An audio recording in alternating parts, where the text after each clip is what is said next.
Okay, I should be live. Apparently. Ooh.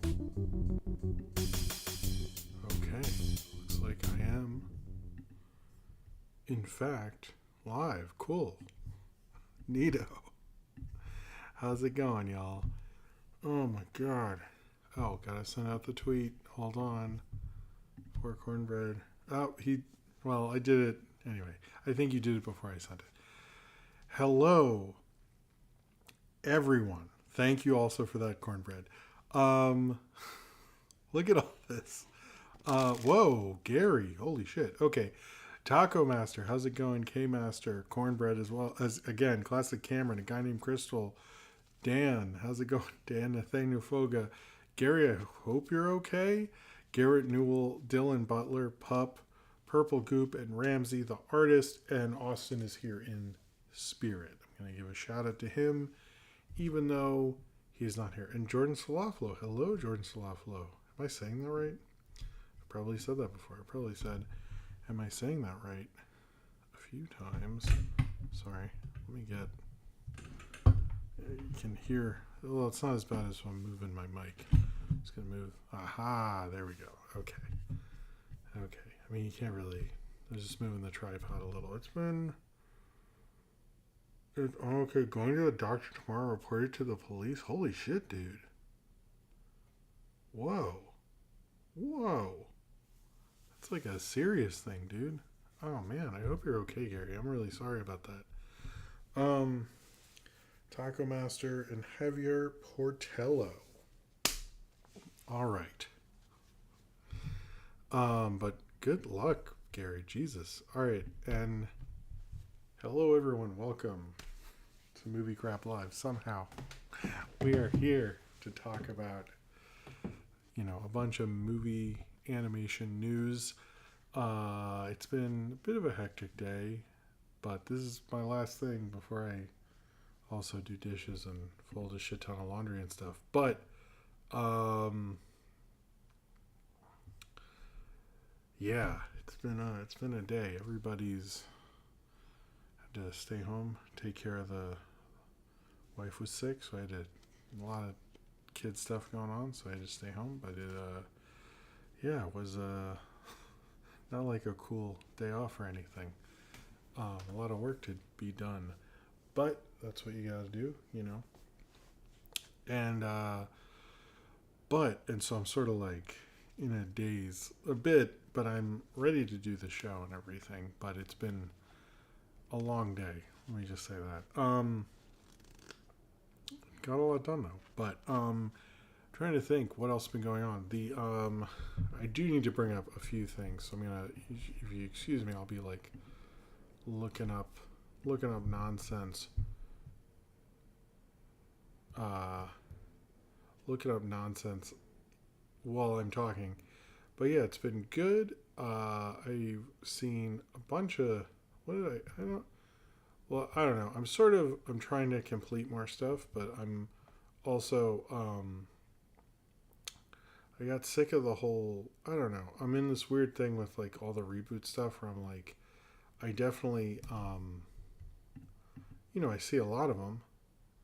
And I'm also like getting a little sick of all the reboots because I feel like every time I see something, it's like we're referring to another thing. So I'm a little like getting like, man, maybe I just need to watch like, just like a regular kind of movie, which I'm trying to do, but it's, it's always hard to, okay. Sorry, I was just getting the stream. That was like the one thing I realized I didn't have the streaming thing. I don't think Chris Stuckman's racist, to my understanding. I'm sure he uses that Jehovah's Witness thing to say he isn't, but whatever. Hello, Al Vasquez. So I'm sort of like trying to check out new things, but I'm also like watching Only Murders in the Building. I've been watching Muppet Show. I haven't really, and I'm working on reviews and stuff like that. But yeah, I've been sort of, I don't know. I mean, I'm excited for like, I want to see Transformers with my son, and I'm excited for that. But yeah, I feel like seen anything that's really surprised me, but and I'm working on review vote stuff and some cool Patreon stuff coming up. I can't think of too many like big announcements other than like I told you about the screening next week. Not next week. I told you last week about the screening that's happening on October 11th. I guess one thing is my On Your Mark, or on your whatever the review is of the Miyazaki music video, which was my highest viewed video on this channel ever, is kind of was taken away because of copyright stuff. I'm sort of disputing it, which was yesterday was also kind of a rough day, and then at the end I had to deal with that, which was hey Austin, hold on, I'll finish this and I'll. So I did dispute it. I'm actually going to it's directly from Studio Ghibli apparently, and if they really we can't get it back, then I'll just re-release it without the clips, which is not a very hard thing to do for me. So, or it might be. Now that I think about it, shit. Well, we'll see. I'll figure it out. But yeah, we'll see what happens with. I think it's On Your Mark, but yeah, it kind of stinks. I'm sort of disputing it now. We shall see. Not fun getting a copyright strike on that because it's been up for 9 months. But yeah, I don't know. It's always like the really popular ones that I have the issue with. Like, I don't know. I have won a bunch of copyright stuff, but it's usually like I had a copyright thing on the movie Faster, and I won that. There are a couple others, and it's always like ones that never do that well. So we'll see what happens, but it will come back in some form. We'll see what that form is. But yeah, it sucks because it's like very popular for me, and you know, I get that video isn't available many places, but at the same time, you know, I don't know. I'm also like, why isn't it available? Like, what's the deal with that? But whatever, it will come back. So if you're like, what happened to that video? Wasn't my fault. Okay, first off, I wanted to do the super chat stuff. Yeah, it's actually, I'm going to say this is why, if you watch my older videos, I used to never do clips because I knew it would be a hassle.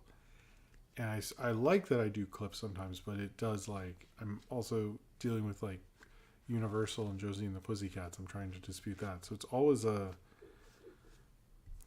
stupid thing. Anyway, thank you. I want to acknowledge these super chats. I apologize. The energy drink tonight is actually, depending on how you feel about energy drinks, is called Toxic Waste. Yes, I got this.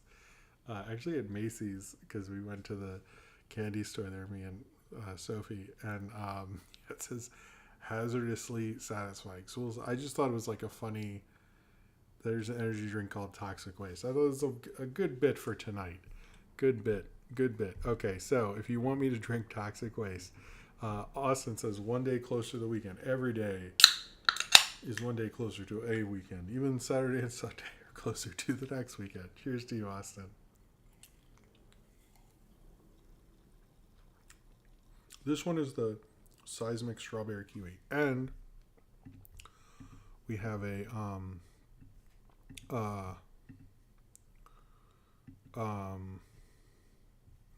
Black Oxmichael said Pixar is also anti-Kevin James, probably. You know what? You're right. I'm sure you're right. Cheers to you. I mean, why wasn't Kevin James Mater in Cars, whatever the number, all of them? Cheers to you, Blacksy. Okay. I'm going to put this Toxic Waste. I don't think there's anything oh, hey, thank you, Dom. I don't think there's anything else major. I think I mentioned the Beetlejuice. I think my one worry about Beetlejuice, and Alien Romulus, which are being worked on, I feel like are going to end up coming out close together. Is I feel like I'm complaining too much, so I apologize about reboots and stuff. Even if I like those movies to a certain point. Anyway, but you'll find out later. I hope it won't be that. We'll see. Let's talk about things that have come out. I did put out a video. The only reason I put those like flowers in the wind thing is I think like I couldn't get something. Oh yeah. Oh my god. Oh geez. Okay. I saw Pulp, the band Pulp, with my wife. It's her favorite band, and we got to see them. It's the second time we've seen them. We saw them at Radio City Music Hall, which was their first tour in forever. In like 2012, maybe I'm wrong. And then I saw them at the King's Theater, and they're really good. If you've never checked out Pulp, Different Classes album, you should check out. I would say that's a good entry level album. Or if you just want to check out a song, Common People's a great song. They always put on a great show. It was really, really cool. I really do like seeing that band. But they played Venture. Oh, I didn't realize. Maybe I knew that. Anyway, I think they're kind of like because people think Britpop think Oasis and Blur. I'd say they're like the third one, I guess. Anyway, they're always really good. Played This Is Hardcore. They played Common People. They played Razzmatazz. I think the 3 albums for them is like His and Hers, Different Class, and This Is Hardcore.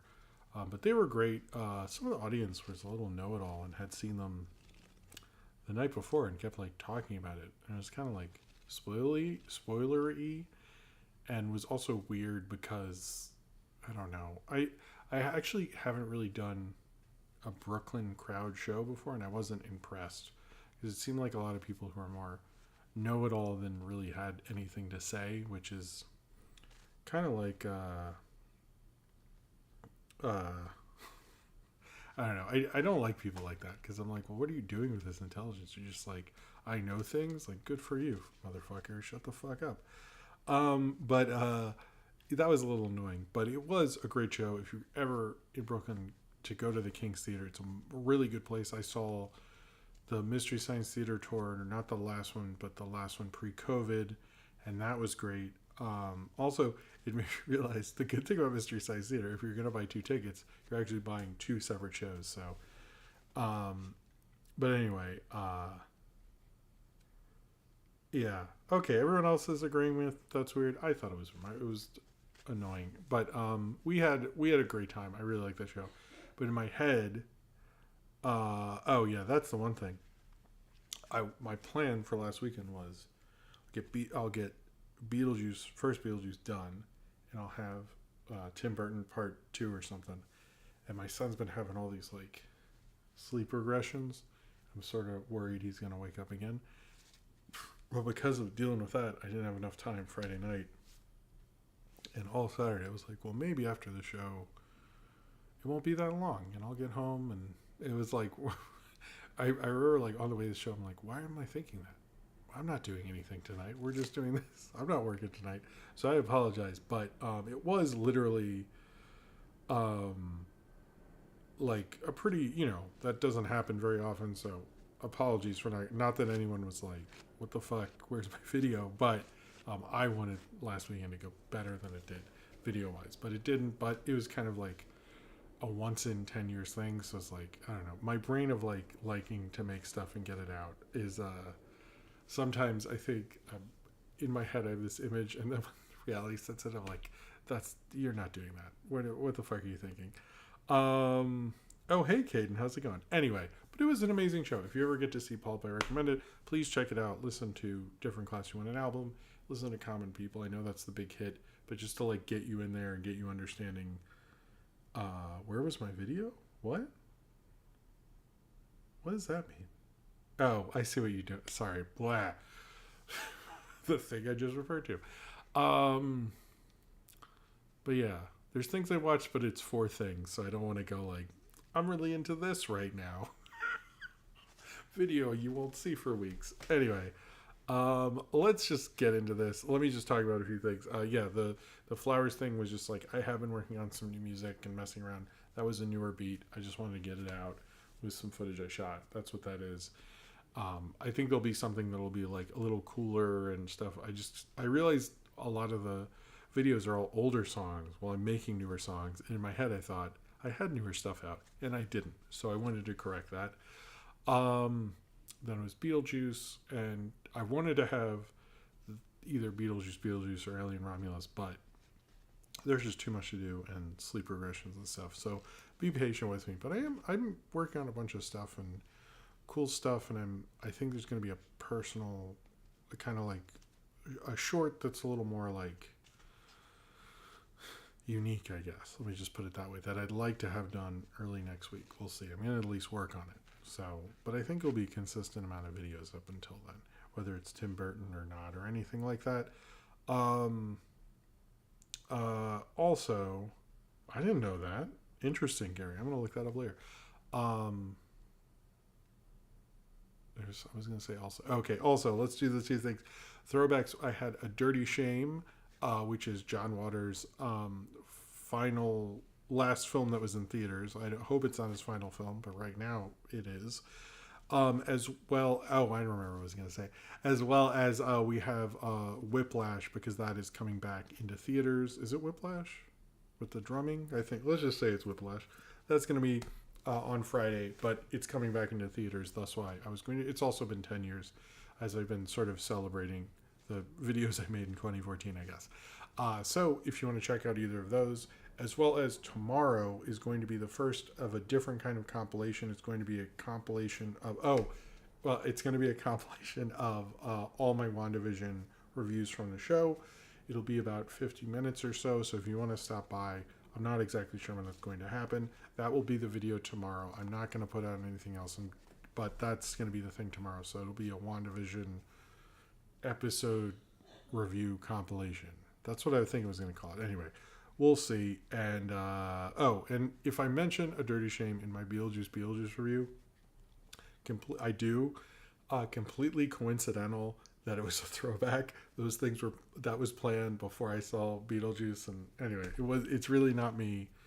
If it was, I would have put it up later. I guess I should have. But when that happens, it wasn't a cross-pollination thing. It was like I saw that and it reminded me of it, and I had already scheduled it. So if you're thinking I don't know why I'm correcting that. I don't. Zane Powers will say something funny and go, "What's he talking about?" All right, and I have just a reminder: a night of experimental film, music / animation, Friday, October 11th. In Baltimore at Normal's Books and Records. The doors are at 7:30. Show is at 8 and $10 cash at the door. I am actually going to have them flyers, and I'm going to write on the back of each flyer said, what is St. Power Sniper? And it's going to say thank you for coming on the back. So if you do come, I'm going to handwrite on all of them. You can grab one of those special flyers and be like, hey, I have one of those special flyers. Look at me. And you can post it on the thing if you want, or you can just have it. That's cool too. And you can support other filmmakers. I have been talking about I'm going to try to share the other films when they come online. When they do, please check those out. I have no clue when that's going to happen though, but I have communicated with them. Since I can't go, I want to promote more than just since I can't go, help the other filmmakers out in some ways. So sorry the WandaVision thing's so long. I didn't realize how many minutes I talked about WandaVision until I put them all together. It's like, oh shit, that's long. So anyway, I hope maybe people like it. The one compilation video I want to make is my Friday the 13th one. I think that'll be the coolest one, but I'm not sure when I'll do that. So let me know if you like that compilation thing. Are you going to watch the 4:30 movie? I don't know. I kind of want to.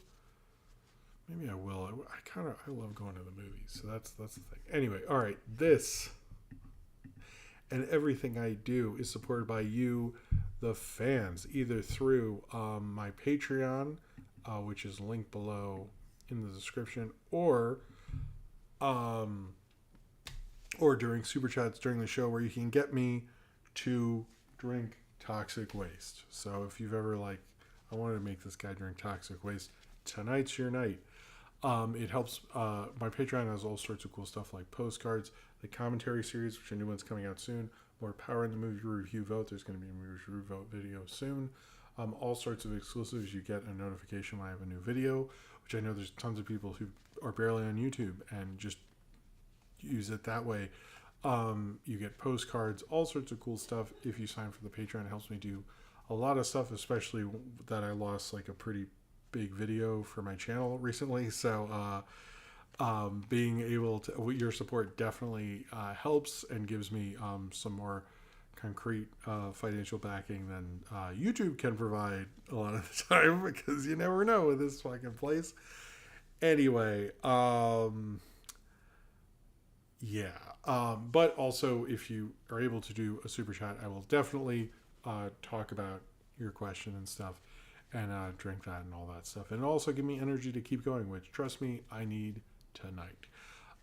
So if you're financially able to do so, if not, just liking this video and subscribing helps the channel out. I guess I'm supposed to say more people aren't subscribed kind of thing, but if you want to subscribe, I highly recommend it. It's a great way to keep track of this channel.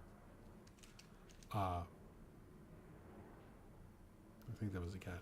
It's a great way to keep track of this channel and get the community posts and all the cool fun stuff that goes on here, and be updated on it and help the channel to grow. But mainly as a viewer, you get to see the videos, and that's cool for you. Anyway, if you're not financial, do Patreon or super chats. Any of the other things are great, as long as you're financially able to do so. I very much appreciate it, but liking, watching, anything is very much appreciated, and thank you for being here in all seriousness. What was I gonna say? Also, join the Discord. It has a great community. They do awesome stuff like a weekly movie watch. There's the general thing where I ask what stuff they want me to talk about in Movie Craft this week. All sorts of cool stuff. It's wonderful. It's amazing. Oh, hey, Maximus Hardwood. There's a licensed playing card channel, which I need to post these Cyberpunk cards. It's a really wonderful thing. Cornbread does thumbnail predictions, which I usually only get to check out the next morning, but it's really cool. He does it. It's the Discord I'm most active in. It's a great community, and it's really, truly wonderful. So check it out. If you like everyone in the chat and you want to hang out with them and answer questions and answer the daily question, be a part of it, please do so. It's really nice. As well as I have a Instagram, TikTok, Facebook fan group or whatever, Tumblr, Twitter, which I'm most active in. All of it is linked below in the description down below. All right. I think I said everything, right? We good? All right. Let's get into the big thing, which is Pixar, actually, and their amazing treatment of their employees.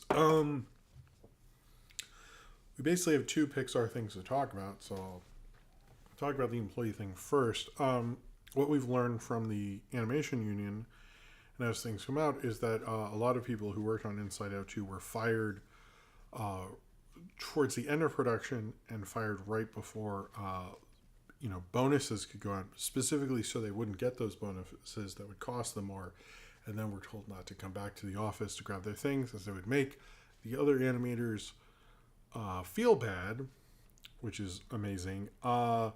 This is disconcerting. It kind of sucks learning that it sucks to work at Pixar. That's something I never really thought before. It always sounded like it was amazing, but it sounds like, they fired a bunch of people. They were, took away people's health insurance right while they're making a movie about mental health. There's no way really around that this stinks and that Pixar made a big mistake doing something like this. But it's my understanding, they're like them and Laika. I've seen from a lot of animators say they're the least unionized. They're terrible places to work, which is really unfortunate. You don't want to hear that. Having a dispute with Studio Ghibli is one of those things where I'm I love that studio, but it kind of sucks when you're learning how that some of these places can suck or suck for you or something like that. But it happens and it is, and I understand that. I think part of it is Disney and what's going on with Iger, who's not really a good CEO for now, basically, but he appears to be and seems to keep the balance sheet working. And his treatment of Pixar, I'm not sure if it's Pete Docter's fault. I'm not sure if it's some other executive, but it's it stinks that learning this about a studio who finally had a hit and learning how they accomplished it, particularly screwing over their workers. I do think the thing about animation, I think we're in such a weird place because I do think like we look at things like Inside Out 2, and I've seen more acclaim for older animation things than that I used to see get ignored, and there seems to be more an audience for different kinds of animation. And at the same time, the studios are just like, fuck this, like you guys are dispensable. And I'm like, I think they are majorly misunderstanding the marketplace and should be upping the animation content and treating the animators better, because financially I think they're messing around when they don't really need to, because there's like the animation content I feel like has more diversity in terms of the marketplace, and they're just like not taking advantage of it to like save a couple bucks on a few workers is a little silly to me. But I mean, I've always heard it sucks working for Brad Bird, is what I've always heard. But no one ever went into specifics with me. But almost everyone's going like, yeah, it's like rewarding. Like you get a real sense of film, which is like, I don't know. It's one thing to work for an asshole or work with an asshole, but it's one to work with an asshole who like you learn something from. But at the end, they're still assholes. There's no, there's no. It's like, wow, I learned something. And I can say I worked with this person. I would never do it again, but yeah, I got the impression Pete Docter's sort of just like in a shit situation all around, which sucks for him. But the other thing about Inside Out 2 is learning that post the Lightyear kiss, which Disney believes is why that movie bombed. Not that was not the right movie to return Pixar to theaters. That was not the that is not the issue. Apparently, it was the gay kiss. So there are constant meanings that Riley in Inside Out 2 should be less gay, which is interesting for a female hockey camp. But not to be a jerk, but I don't know. I don't think a lot of people were saying, oh, that's what made the movie interesting. I do think part of it is projecting, because kids do, like, there were dudes I thought that were like amazing because they're a little older, and stuff like that. So to me, it's like, I don't necessarily think her obsession with Val, maybe it has gay undertones and stuff. I do think there's a certain thing about teenagers where unconsciously a lot of people do things that were, their obsession with somebody has some like, homosexual undertones and stuff, or gay undertones and stuff. And I think that's actually pretty natural. Like, I'm not saying I'm trying to make an overall liberal thing, but I do think that's like part of like humanity and stuff like that. So I think that's what was really going on, but supposedly Disney was super worried about that. The thing with like the Lightyear bombing is like, it was really, of the movies that went right to Disney Plus, I think Lightyear was the one that made the most sense, because it plays more like that to me is a streaming movie, like a spin-off thing. Like, I don't think it's the worst thing in the world. I just think it like was a little misconceived. And I don't think the gay kiss was the problem. I think it's like it's not really a Lightyear thing. It's like this weird, like, I don't know. Sometimes when I watch it, I was like, what are we doing with, like, I don't know. It's like if it had been a 90s version of Lightyear, like a 90s sci-fi movie, I think people would have been more into that than like what we got, which was like post The Martian and Interstellar, which is like, but why would the Lightyear movie that the cartoon was based on be like this? Like, that doesn't even make any sense. Like, you've already dated the specific era of Lightyear, so it's like super. I find the whole idea of it is super strange. But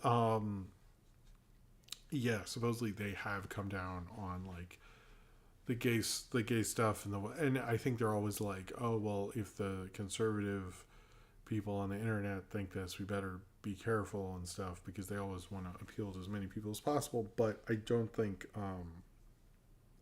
clearly that wasn't really an issue with Inside Out 2, because I also had not really seen that many takes on that for Inside Out until this kind of came out, and I think it actually like brought it out more. But it's just weird. I don't really understand what Disney's really thinking doing something like that. They really should have just let Pete Docter go, man. It's like, I don't know. I think Disney's really not in the best place in terms of executive wise, especially if they're doing stuff like that. Also, like, I don't know. I'm really curious, like, what they wanted out of Inside Out 2, because I really think the more intense thing is the anxiety stuff and things like that. So, I don't know. The gay thing, it's just like, yeah, I mean, yes, they're, I don't know. It's like, that's just, I do find it weird, like, what were they thinking? Like, yeah, it's a female hockey player. Like, I just don't, like, there are certain, like, gay elements to it. Like, I don't, like, maybe undertones and stuff, but it's, like, not even a meta commentary or something like that. It's just, like, it's under the surface a little, but it's not that pronounced. But I don't know. I am getting sick of this whole, like, oh, we can't have gay stuff in family thing, because what if somebody objects to it? I'm like, well, maybe, like, have some fucking balls. Like, I don't know. I'm so sick of these executives who will, like, do all these interviews and talk about how they're good business people. But, like, how are you good business people? You just do what everybody says? Like, I don't understand. Like, you just, like, bend to everyone's will and you have the same shitty jokes as the other person? Like, what's exactly unique about Iger, you know? I mean, now that he can't buy up a bunch of companies, suddenly he's not a good executive. Wow, shocker there. Anyway, I don't know. You know, I hope Pete Docter can spin this around. If Disney was obsessed with it, like, that's clearly not what the film was about, and it's fairly natural. Like, I'm not saying, like, if you want to read into it, you can. That's fine. But at the same point, I do think it's sort of like everybody, when you're like a freshman in high school, thinks an older classman is really cool and has an obsession with them and all this stuff. And it's just like, that's like just so it's like, if I saw that, I'm like, yeah, that's just like how kids are. Like, that's not, I wouldn't be like, be like, don't make her hair purple. That's the gay color. Make sure it's like pink, you know, just in case. Or is it like, I don't know. I would really like to know. Anyway, Disney used to be brave with Onward's gay character. That's true. Oh, thank you for the super chat twice. Disney used to be brave with Onward's gay. Well, okay, I see what you did there. That's funny. Onward's gay character. I was thinking about that. Cheers to you, same powers. What's her name from? Who's from Atlanta? No, she wasn't on Atlanta. She's a Master of None. I don't know why. I don't think she was ever on Atlanta. Sorry. I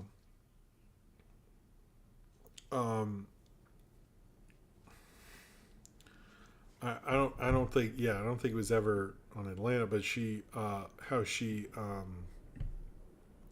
was like a big deal, and now like you never hear of her. Although her Master of None episode, the Thanksgiving one, that's a really good episode, but it's like I don't think I've seen much from her. No, I got the joke. No, anyway, I was thinking about her. I was like, you know how like people have those like big star moments, and everyone's like they're gonna be huge, and then she was just doing like, I think she's like executive producing something for like LinkedIn. Anyway, yeah, and I remember that was like such a big deal, the Onward gay character, and it's like I don't like that joke in the other two where he's playing the Blob who's gay in like that weird animated thing. I don't know. I've definitely lost a lot of respect from Pixar. Reading this, I think it'd be hard to like respect them after doing that, but I think Disney needs to just like hold their ground and everything like that. Oh, Cornbread's like I almost put in the thumbnail. That's funny. All right, let's talk about two trailers. We're going to be talking about two big trailers for January. Looks like the better movie month than December right now, with Wolfman, Dogman, Mickey 17. I think there's another. It's like a lot of stuff. I was like, man, January is hopping. I don't know. But we got the Dogman trailer. This looks similar to the style of Captain Underpants. One thing I liked about that style is like suddenly they do a different thing, and it was a little more freeform and silly, and like it's probably more expressive and uh, I'd say experimental than most animation things, but because it's a silly thing for 6-year-olds, people don't recognize that. But I do think if this brings a similar vibe, but the whole idea of the trailer, like, what if we combine these to be one? Put a dog's head on a man. It's like such a silly premise. I'm kind of into it, so I'm hoping that I'm hoping for the best. I'm excited to take my kids to it. They do a little, kids do a little better in sillier movies because they like hit them with so many jokes. They're like can't think straight. They're like, what's going on? Like Garfield wasn't the greatest, but you like hit them with too many jokes. They couldn't do nothing. Um, I mean, okay, I know it's like written and drawn by the same Captain Underpants style, but I like that style. I like that style, so it's cool. Then we finally got the Mickey 17 trailer after much waitings of Bong Joon Ho's follow up to Parasite. I think Warner Brothers forgot like what a Bong Joon Ho movie was before Parasite and went like, oh shit, we're getting a Bong Joon Ho movie. I mean, it looked like the guy who made Okja. More so than the guy who made Parasite, but it's basically about this guy who's sent to space to do like testing and stuff, and he's cloned various times. Every time he's killed, a new clone comes back. He's voiced by Robert Pattinson, who is doing a silly voice. So everybody rejoice. Robert Pattinson's back with a dumb voice. I like that, like, that's his thing now. It's like, is there an auteur involved? Whether it's Hayao Miyazaki or Bong Joon-ho, I am doing this. All right. I don't know. It looks fun. It looks like a future. I think I said on Twitter. It looks like very Futurama-y, but it looks like a big sci-fi silly epic, and I'm down for that. It looks fun, to be honest with you. It looks really fun. And it's like if he's gonna make a fun silly movie with his um, Oscar cachet, like good for him, man. That's honestly really cool. I really like that actually. I think that's really neat. So. Looked like a great trailer. Pattinson looks like a lot of fun, and it looks like a fun movie. Both look like a fun movie. I mean, I think what Pattinson realized is like he was like, I'm just gonna go for it because like I was when I was doing the when I'm doing the tier list, I've watched all the Twilight movies and reading about like how much he made. I'm like, I'm sure he's like has enough where he's like, let's not give a shit. And it's like he does much more interesting projects than I think him and Kristen Stewart was like, let's like mess around a bit. And I think that's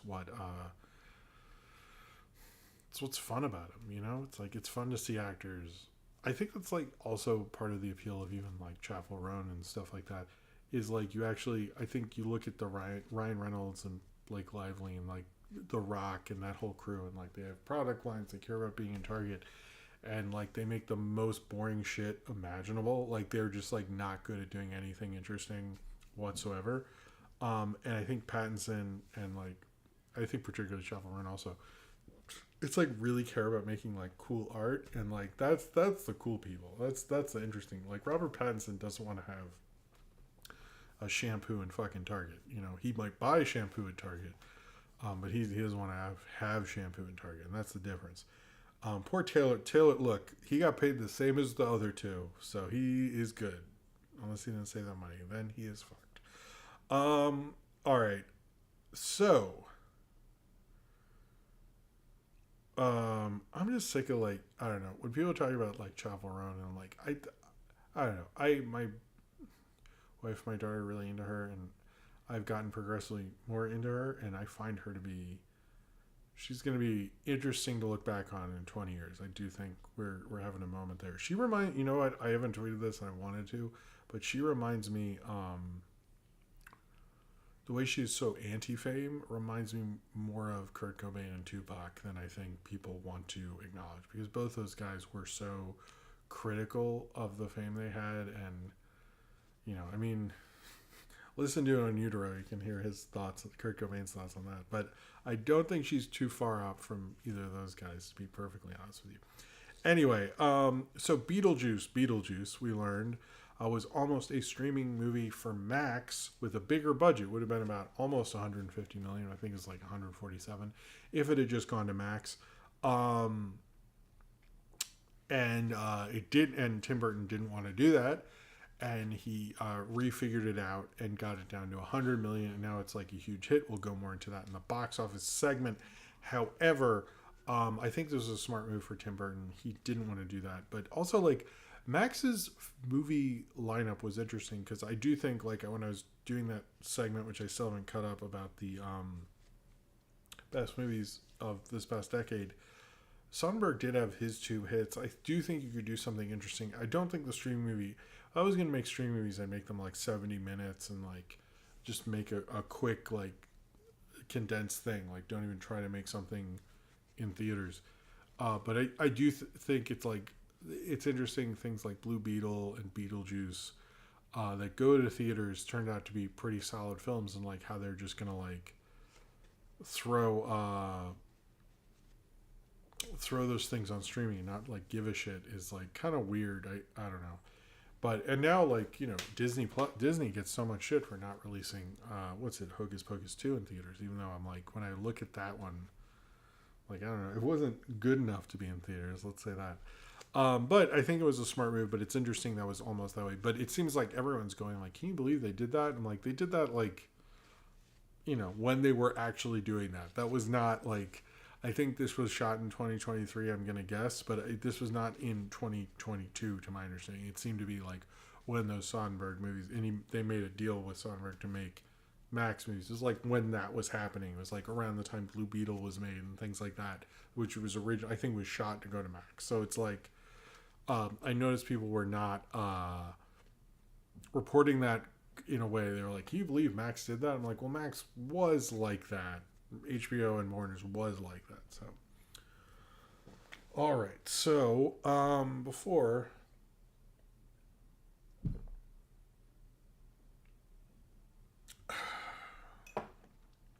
we get into this, I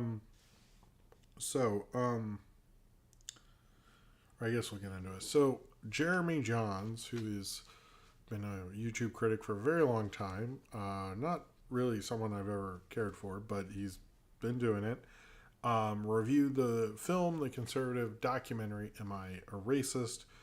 And there was a certain amount of backlash. Now, the backlash is not that a lot of people are going to tell you backlash is because he reviewed it. He's, a real critic who'd review it. It's actually, that is not the backlash. He can review any movie he wants. No one's mad just because he did it. Because I actually did watch his review because I knew I was going to talk about it, and I felt like that was important to do that. But here's the thing. The controversy was really because Matt Walsh, who works for the Daily Wire, who is what's his name, the guy who did the WAP thing, whatever. What is, I'm sure he's important to somebody. But anyway, I actually forgot his name, but it's better I don't have his name. He's very much a conservative guy, and he Matt Walsh retweeted the review, or tweeted out the review and talking about how he was so brave, and it's cool we got an endorsement, and it is a positive review of Am I a Racist? I watched the review. The thing is, and watching Ben Shapiro, that's it, there we go. Now I'll never, unfortunately. Thing is about this, is I'll talk about it on two levels. One, I used to do, like way back, try to review some conservative documentaries. I did two of them. 2016 Obama's America, and I think it was just called America, or whatever that is. And I kind of got out of that because one, I really don't like to watch those things. They're not good. And also it's like part of their thing is I'm going to make so much attention, like a fucking child, that you have to pay attention to me, but I'm not going to make a nuanced movie or an argument or something like that. So I don't really like to participate in that. I know part of their kind of grift is like the why Ben Shapiro did the WAP thing was because they want people to say, haha, I'm watching this guy ironically. And then you go back to that guy's Facebook page in a couple months and you're like, oh no, he is not being ironic now, that's for sure. And that is part of their thing there. That is entirely part of their shtick is getting you to pay attention to them. That is 100%. And look, I get promotion as part of anybody who makes content and stuff like that, but they are clearly trying to do it for nefarious reasons because of they all really like to make America great again in their own like creepy fascist ways. So Jeremy Jahns, I watched this review, and he's trying to do one thing with this, is that he's trying to say, oh, well, they're just trolling, and they're just, like, and haha, I thought it was funny when Matt Walsh was behind people at the DNC, and everyone knew it was him, but, like, he's just trolling. That's so funny. Um, sure. Jeremy Jahns reviews this in the most apolitical way humanly possible to review this film. But the fact that he's either pretending he is either too fucking stupid to understand like the implications of what this movie's trying to do, or he's doing the thing that people love to do, and I've heard people do it forever, where they say something that is incredibly like either racist or homophobic, and then act like, oh no, I didn't mean it like that. Like, I'm so sick of people saying that. Like, look, I grew up with the people who, I grew up to high school in the 90s, and the F word, and not the fun F word, was spewed out so fucking frequently, it's ridiculous. The amount of times, while I'm like super into John Waters movies, all the boys had to be separated because they couldn't stop beating up a kid I was friends with because, he liked a weird art movie, and they had to, yell the F word out at him while they, dunked him in a toilet and shit, was like on the regular. And then they'd go, no, we're not homophobic. I hate when people say that. Like, Matt Walsh is the same guy. Jeremy Jahns is doing the same trick.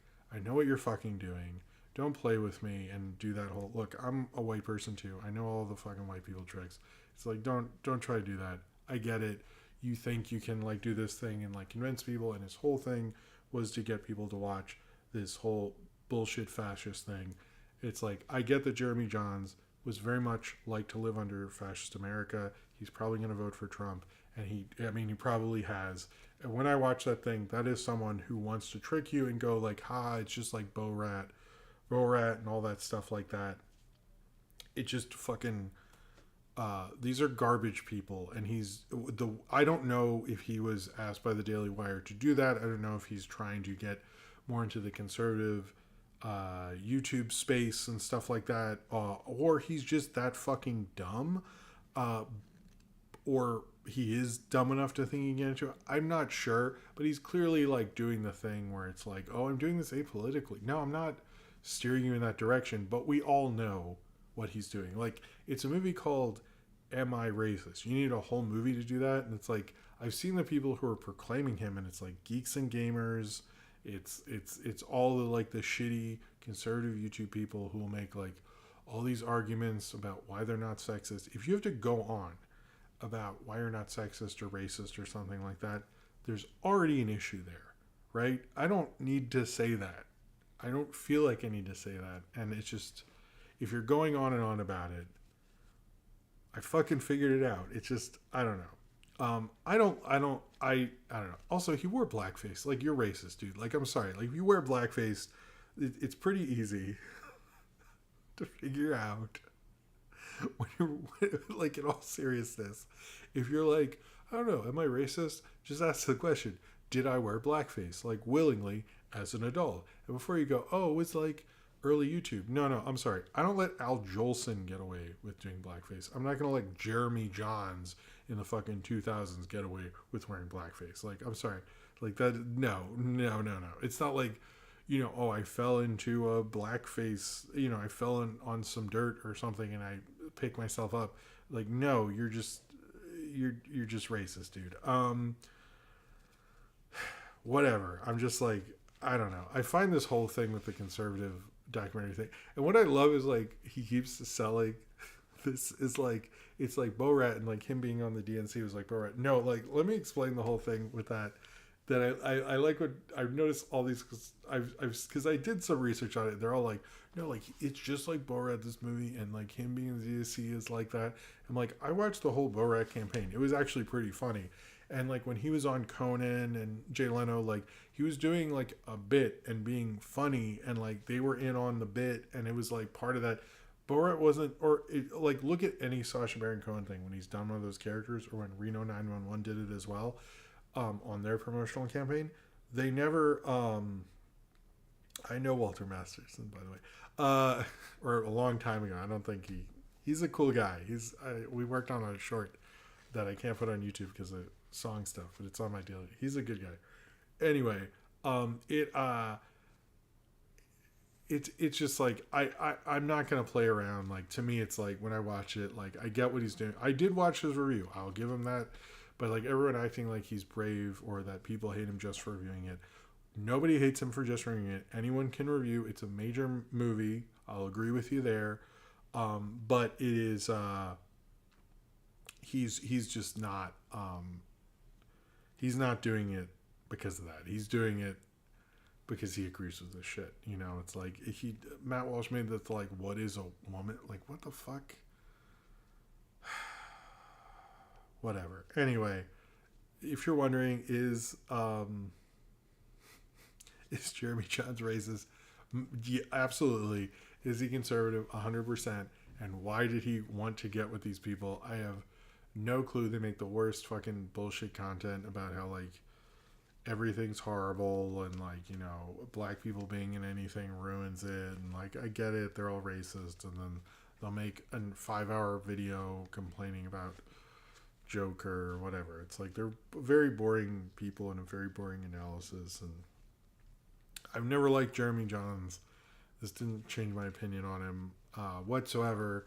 I just think he's a really boring kind of guy who, you know, he's like wants to show you what the regular dude bro wants to be, and like I guess, but to me it's like I don't even enjoy talking to those people. Why would I want to watch his reviews? I just don't.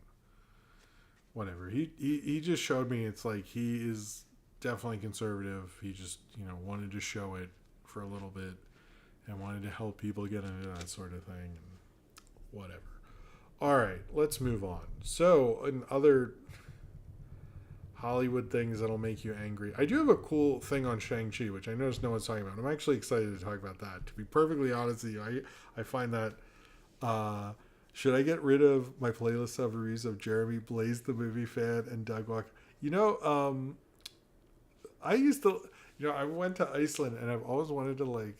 If I ever go back, I wanted to hit him up, because I think if I just showed up in one of his reviews... Is he, like, concerned? I actually don't. I know he hated Harry Potter, and I haven't really watched him in so long. But I was like, I would like to show up on this random Icelandic YouTube channel. But now I'm thinking he's probably conservative now that you brought it up that way. I don't know what he's been doing since then, but man, I remember he's like, yes, Blaze the movie. He'd say it in that Icelandic way. All right, so we learned today. I'm totally unaware. I just remember he hated Harry Potter, and I liked his Icelandic accent. That was about as far. I know it's like super weak of me. Does he really suck? Is that what I'm learning? He probably does. All right. So Lionsgate who's not really having a good year, but next year they have the Michael Jackson movie, which will be huge no matter what. So we can laugh at them all we want, but next year they're gonna be laughing. I think he generally doesn't understand film or life in general. Yeah, I did know.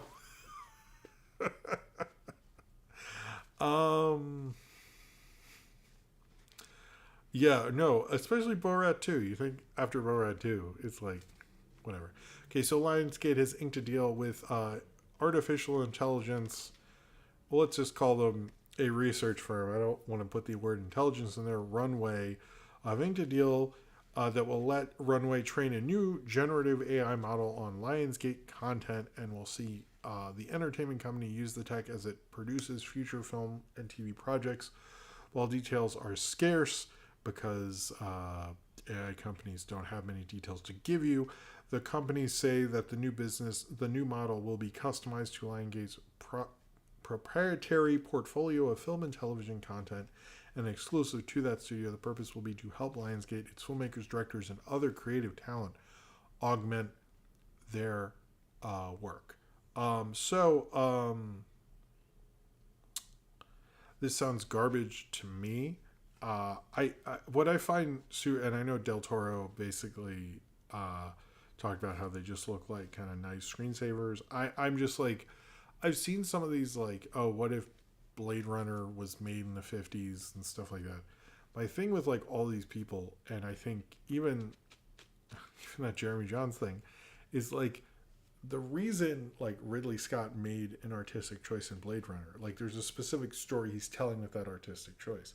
And what I find hilarious about all the AI stuff and like how so many people do it, talk about film, is they're like unaware that like the reason why someone picked a specific car or a specific actor, like they're telling a certain story. There are reasons behind that. And their reasons are like, what if 50s though? And you're like, but what is more, isn't there more to it? And it just feels like all this AI stuff, like no one has the artistic knowledge. Now I do think, and this is probably the one thing that might be unpopular, if you actually had someone who understood storytelling and how to make film with AI, like effectively and not in the bullshit way that people who have been doing it, you could see something different from that. But as of right now, I don't think so. But if you had someone who could do that with their own mind to make the AI produce something that is like a filmmaker, that would almost like sort of negate the whole thing you're thinking with the AI, wouldn't it? So it's almost like the technology is a tool and not actual artificial intelligence in the way that you'd like it portrayed in like the Terminator or something. And this whole idea is a total failure. Anyway, all right, let's talk about James Cameron is talking about making a film called Last Train to Hiroshima, or to Hiroshima. It's basically a film he's wanted to make for a long time. He actually met a man who went from, was it Nagasaki was the first one, to Hiroshima? No, wait, from Hiroshima? Hiroshima was first, and anyway, he went from one of the cities in Japan that was hit with a nuclear bomb to the other one, and he experienced both. To my understanding, he is not the only person. I thought there were numerous people. It's actually why duck and cover was invented, because the cops from the first atomic blast trained the cops in the second atomic blast. Actually, that's where it came from. Despite everyone's weird ducking. I made a video on duck and cover a long time ago. It's actually very effective. If you hear a bomb, you should actually duck and cover.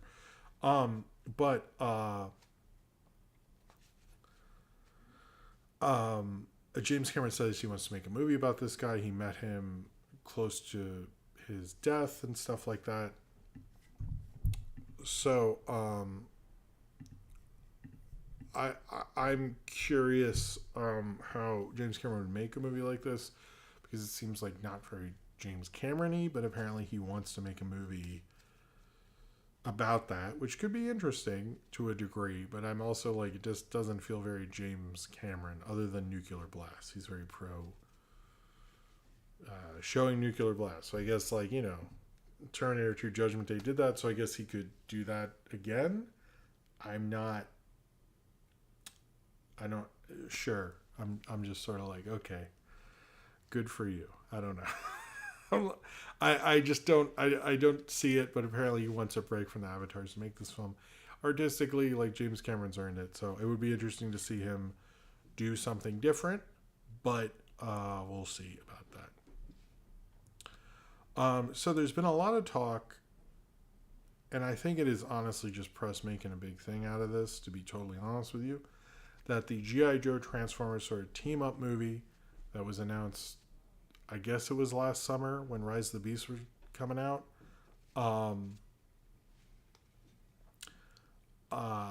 that there really isn't any script or concept or anything, and they really don't know what they're doing with this still with the G.I. Joe Transformers movie.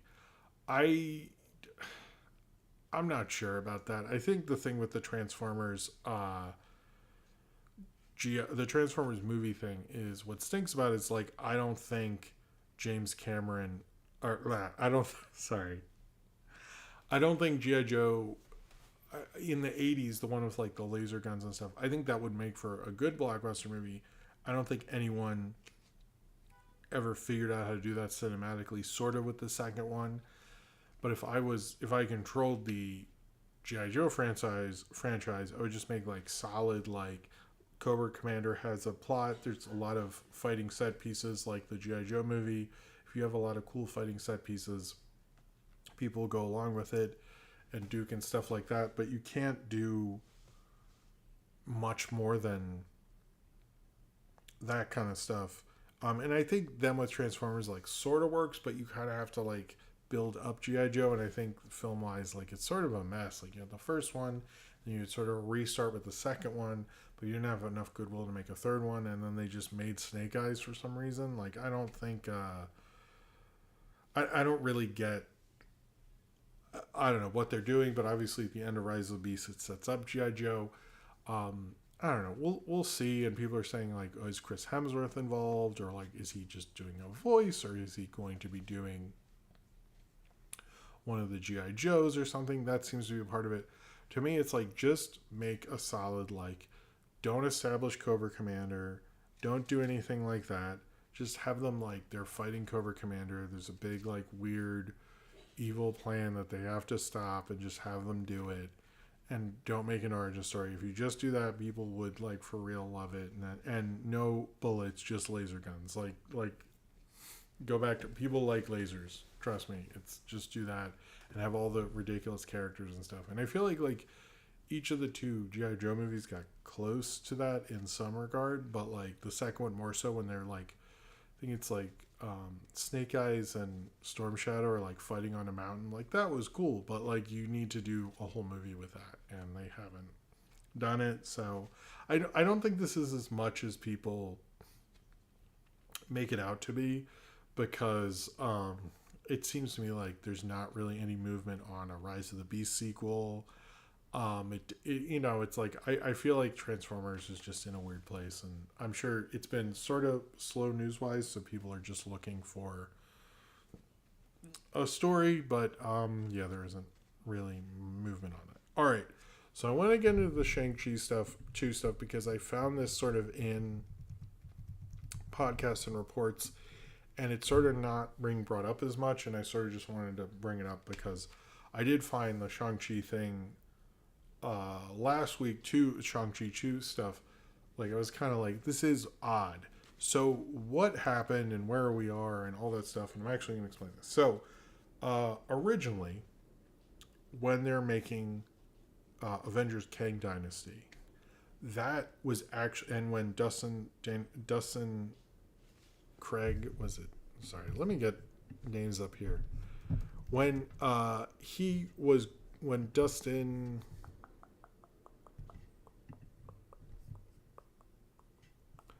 Daniel Cretton was going to be directing Avengers Kang Dynasty.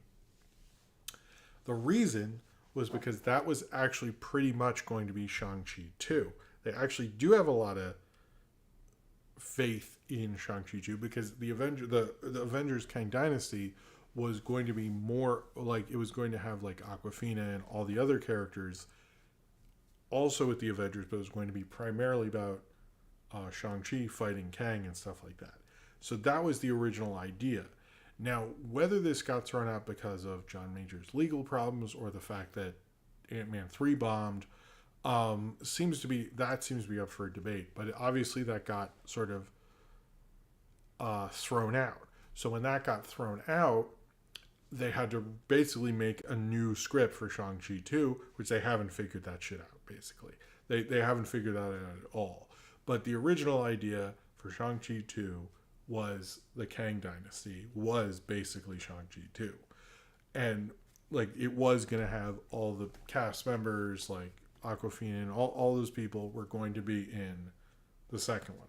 But in that, it was going to act as Shang-Chi 2, and then eventually we'd actually get Shang-Chi 2. or a second movie basically. But obviously, when the Robert Downey Jr. Doomsday thing happened, that all got thrown out. So that explains why Dustin Daniel Creighton, they're suddenly like, we don't want to lose him because we've basically just thrown out the second one of this franchise and have no idea when it's coming back because we don't have a plan for when, presumably, when the other one would come out. So that explains basically why, with no movement on the Kang Dynasty and in actual Shang-Chi 2, why they were like, okay, well, we need to find something for this dude because we don't want to lose him, even though we've just let this franchise go away. Um, so, yeah. I don't know what's going on with this another movie, but it does sound like they basically had a concrete plan to like really promote this character who's very well liked, and then they just walked all that back and don't have a better. So it's like, I don't know, this phase, the post Endgame era is interesting because originally, like, the Avengers were supposed to be Black Panther, Spider-Man, Captain Marvel as like the big three, and then that's like definitely changed at this point for a variety of reasons. Um, and it's because apparently they were like on set of Endgame, like, hey, we're going to be like, instead of Iron Man, Captain America, Thor, it's going to be us, and it's going to be cool. And I had even thought, like, in 2019 when I first heard rumors of that meant I was like, man, Black Panther and Captain Marvel, like, they would not get along. That's going to be an interesting Avengers and stuff like that. And so, like, following up the Avengers, we they did have good plans, but they've all fallen apart at various times. So, it seems like whatever the, I guess, fifth Avengers film was gonna be has changed so much that it's like it almost makes a little more sense that the Robert Downey Jr. thing happened because I'm sure after, I don't think they expected Kang to bomb before Jonathan made. By the way, the Kang thing, I think what gets kind of misconstrued after the legal problems is they were really like had misgivings about the Kang thing immediately. So as soon as that opened and they thought Kang was going to be a huge thing, and when it wasn't, they're like, well, uh-oh. And I think like his legal problems sort of helped out with that.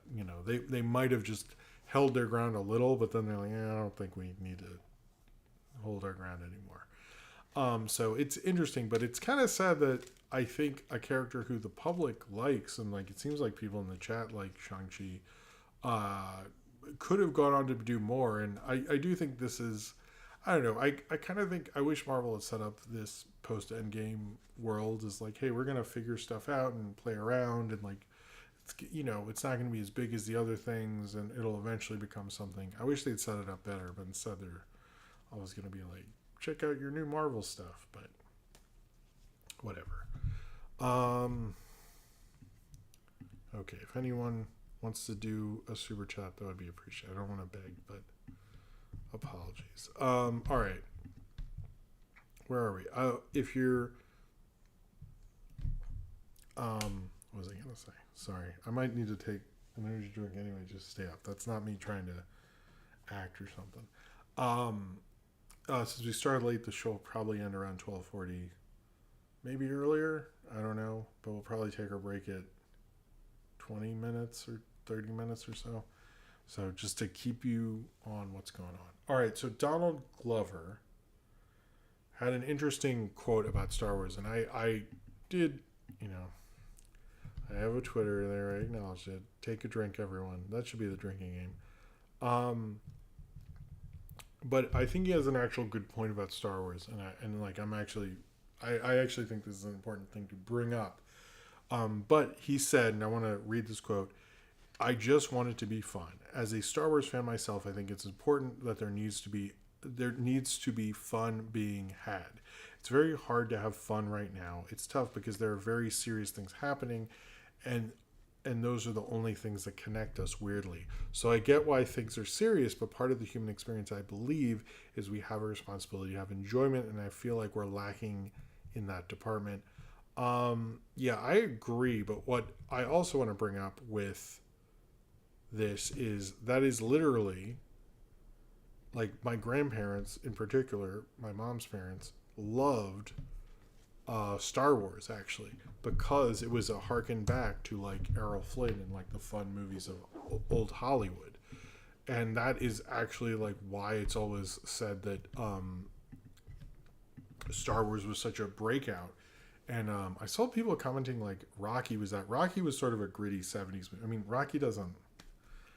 The first Rocky like doesn't win. Like it's like it's still a bummer '70s movie, even though they're like, oh Adrian, the music's playing. Like he's still like a bummer '70s movie. Because the '70s movies were like bummer and existential and all this stuff, and Star Wars comes out and is like not like that at all, and exploded and was like this fun movie. Like it's a fun excitement thing, and like I almost think one thing I've noticed about what's really changed with Star Wars is people take it so for serious, and I'm just like, it is weird that is this franchise at this point. Like I've heard a couple people, and I'm not gonna call out who, talk about The Force Awakens, and there's a moment in the beginning where I felt like relief because I was like, okay, Star Wars is fun, where Kylo Ren is talking to Poe Dameron or Oscar Isaac's Star Wars made up older brother, I guess. And he says, can I talk? And he like does a joke. And I felt like, oh, cool. This isn't like the prequels. This is going to be like fun. People joke around like Harrison Ford would and Mark Hamill would and stuff. Like, it's going to be fun. And I've noticed people go like, that's when the movie lost me. That's too silly. And I'm like, what? Like, I find it super weird. And I don't think that is, it's actually not Jeremy Jahns. But it's just interesting how people take it so serious. And it's like, but I understand you can do different things with Star Wars, but like, these are fun movies. Like, these are audience friendly movies. Like, I don't get, oh, do you talk first or do I talk first? Yes, okay, thank you, Cardred. But it, like, to me, like, that meant like, okay, this is going to be a fun Star Wars movie. And I thought that was like, I don't think Force Awakens is the greatest thing ever, but I don't know. I think what I expected from that movie and what other people expected is interesting because what I thought was a company making a movie to get Star Wars back, and so many people were like, well, it's not a great Star Wars movie. And I'm like, bitch, J.J. Abrams ain't going to make a good Star Wars movie. The fuck is wrong with you?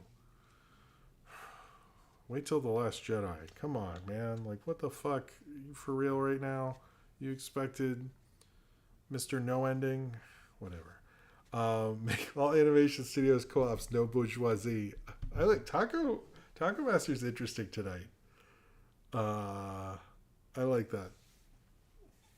Thank you, Taco Master. I like your energy tonight. Cheers to you.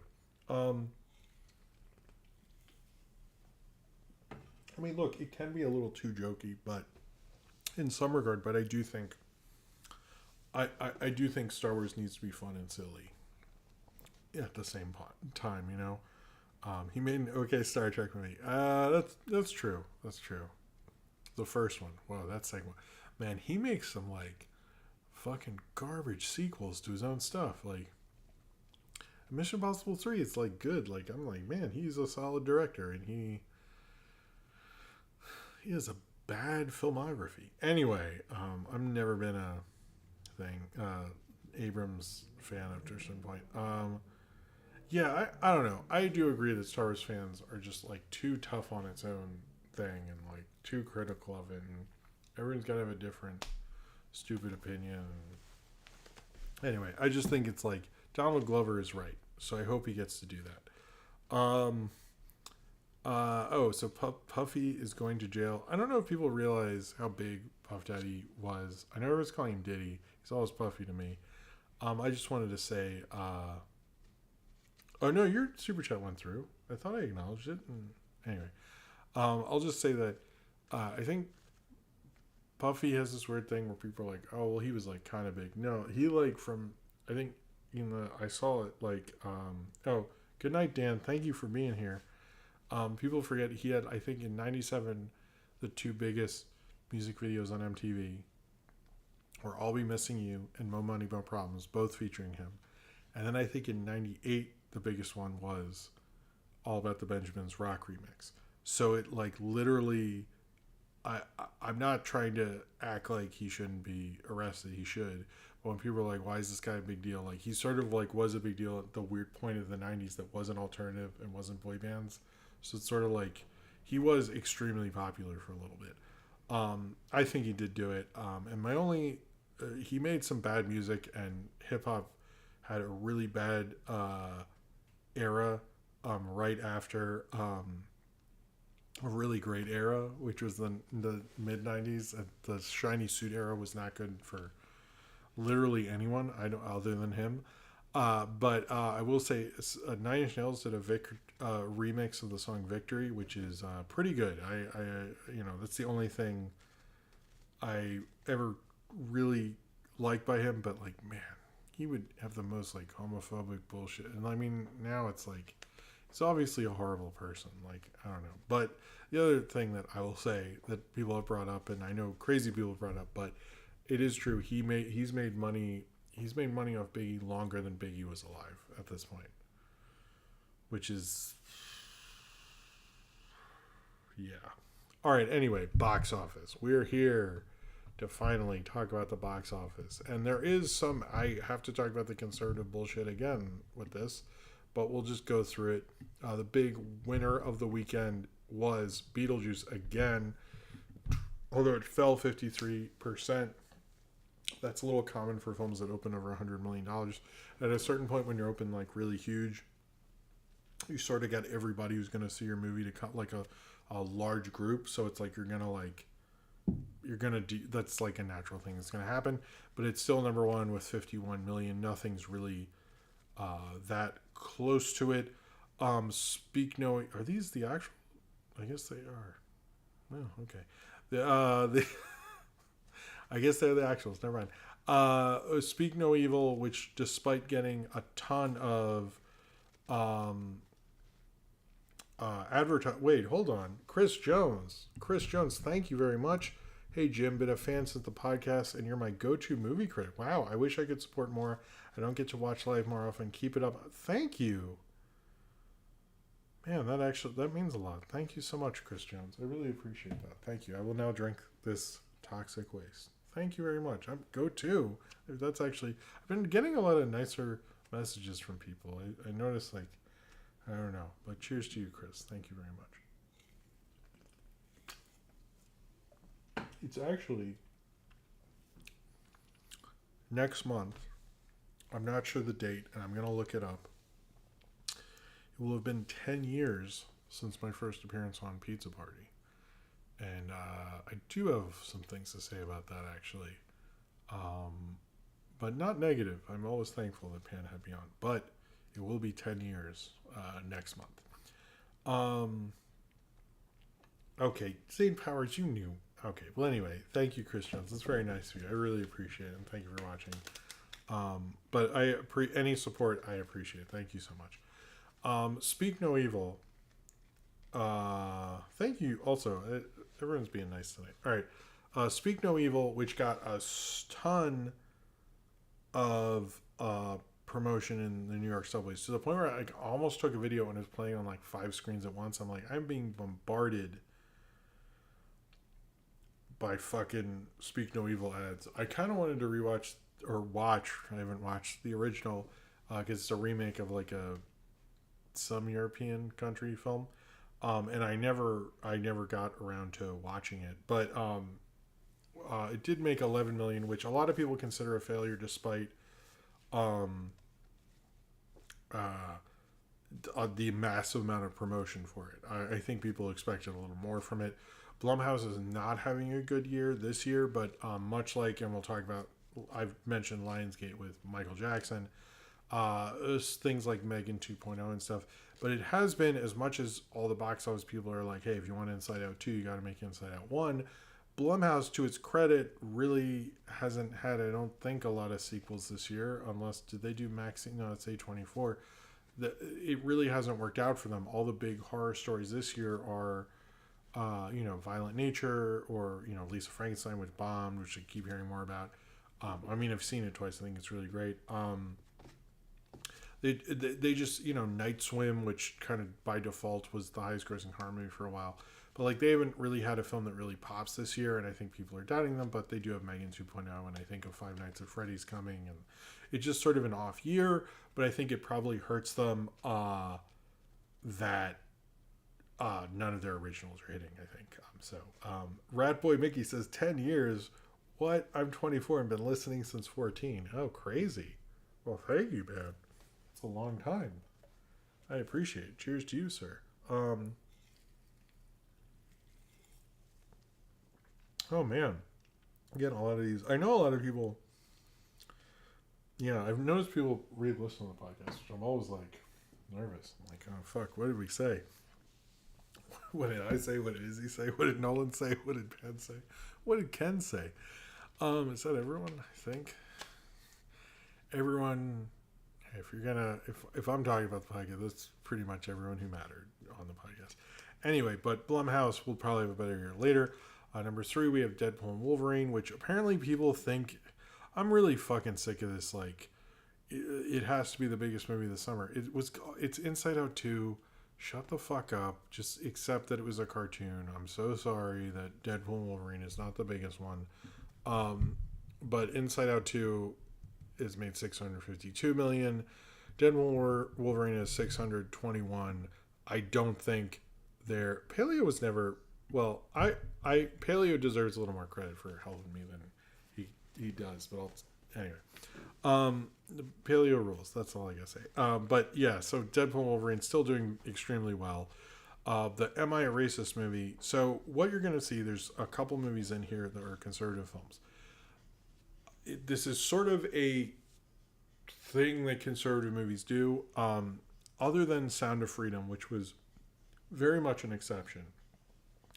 Most of these pick kind of lulls in the movie going season and just sort of release then, and then they can have more theaters because the theater chains are like not playing, maybe we'll play one big movie but not really that much, and are kind of looking for something like that.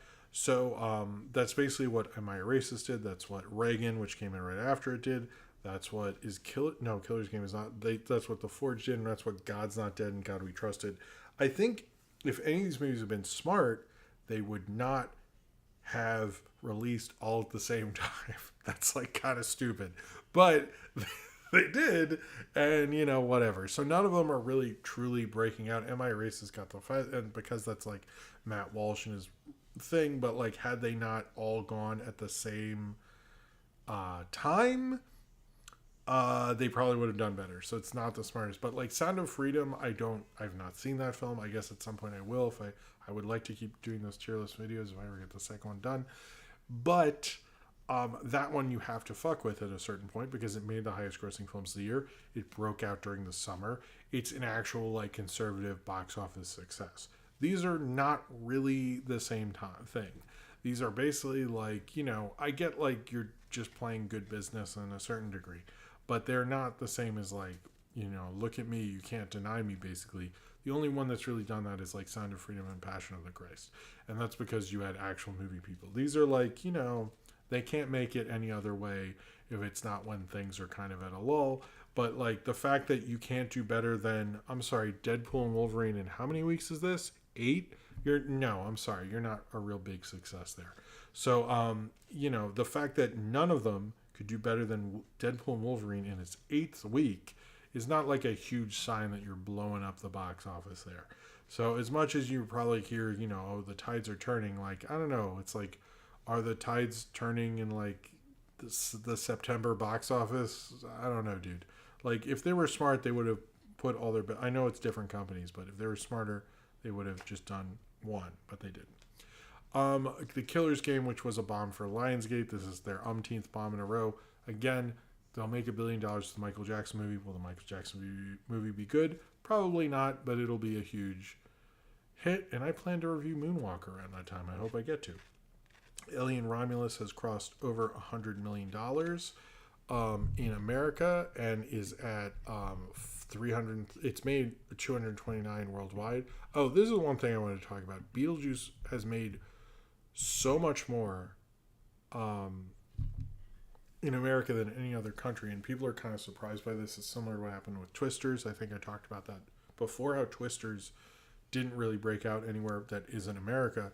And Beetlejuice is interesting because I've heard the cartoon played internationally and the movie semi got released, but it seems culturally it wasn't the same thing anywhere else.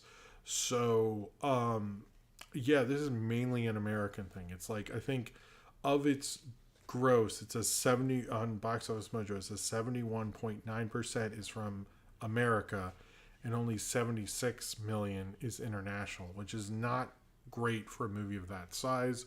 Many people are suggesting that it will outgross, not adjusted for inflation, obviously, Batman and the original Batman, and end up doing that, which is kind of crazy. But yeah, this is mainly going to be a American hit. It won't be a hit elsewhere, but I think that's also, I know it's like in some countries like ghosts and horror things, they get a little, they're weird about that, and it's like a different cultural thing, and there's like a variety of reasons, variety of different countries. I'm not being like racist, I'm being just very broad, but I know like there's certain, I know like China doesn't really like that. I know other like it's different in so many countries. It might be just hard to release something like this in those countries, so that might also be why, but we'll see.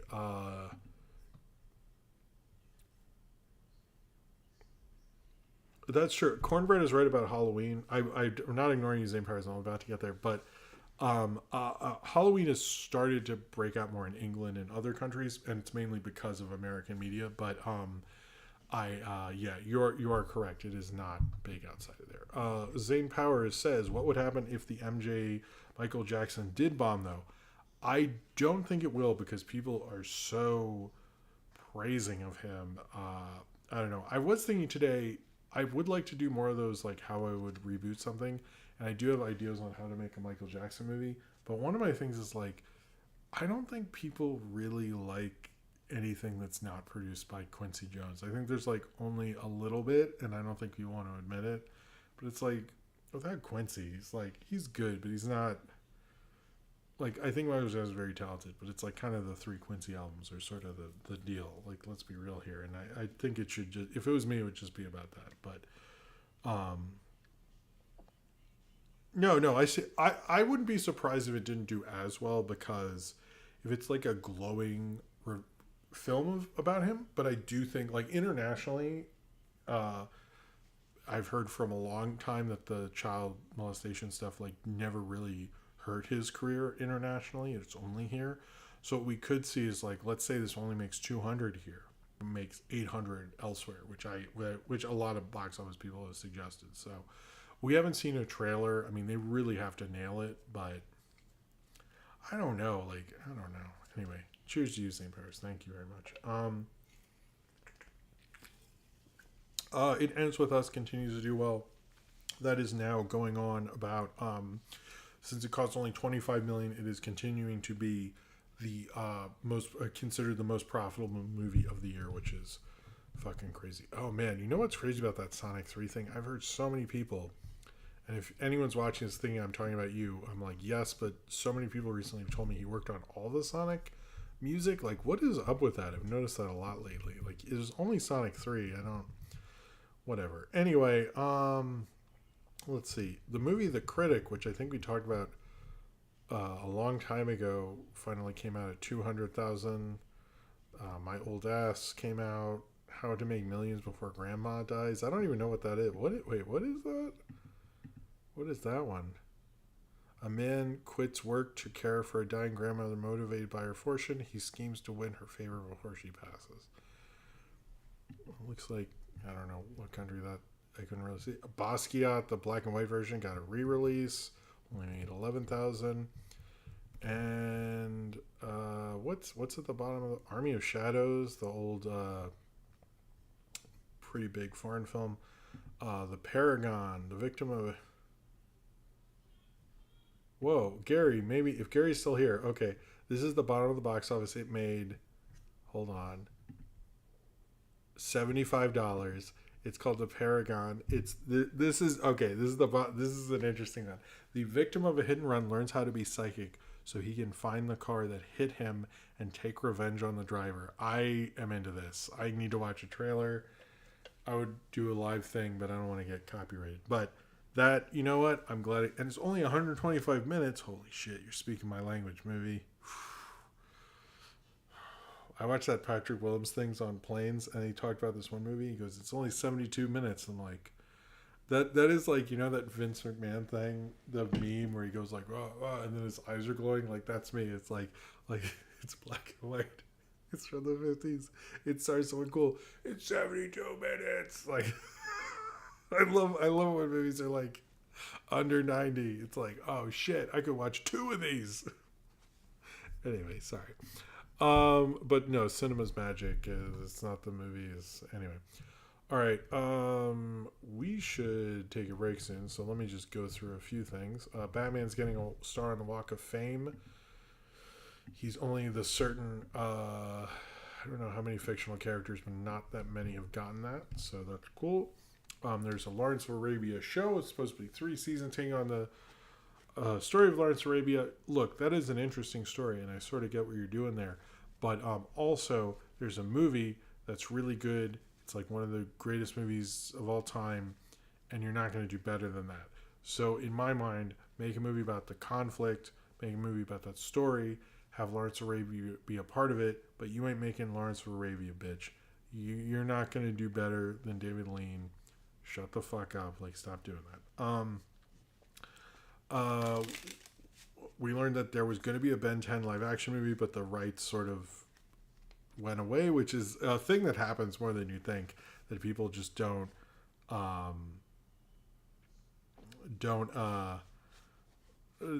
get their thing made because the rights lapse, and that's basically what happened, unfortunately. Shogun won the most Emmys ever.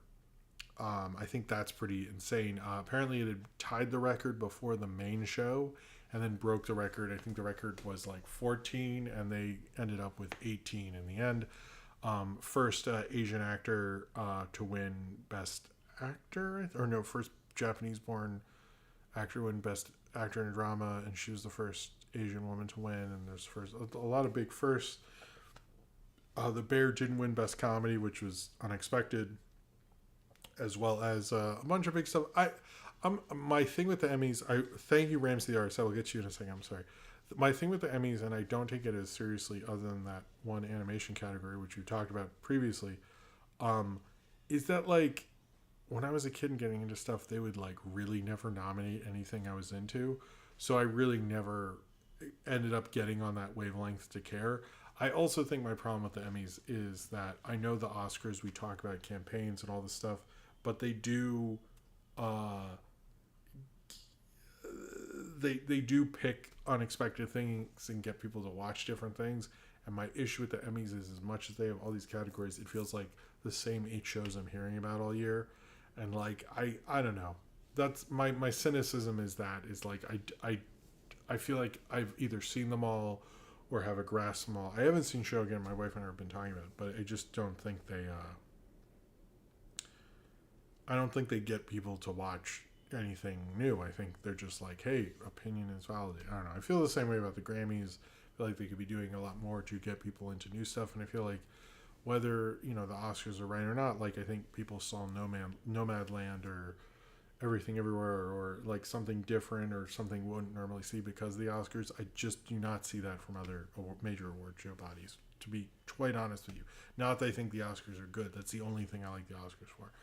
Like, or even like a documentary they wouldn't have seen. You know what I mean? I just don't see that happening. Anyway, Ramsey Otter says, this is coming from a Ben 10 fan since childhood. It is for the best that that live action movie got canned. I think so too. I mean, if they couldn't figure it out, if it was taking them that long, but man, that happens way more than people realize. Anyway, cheers to your MC Artist. Thank you for the super chat.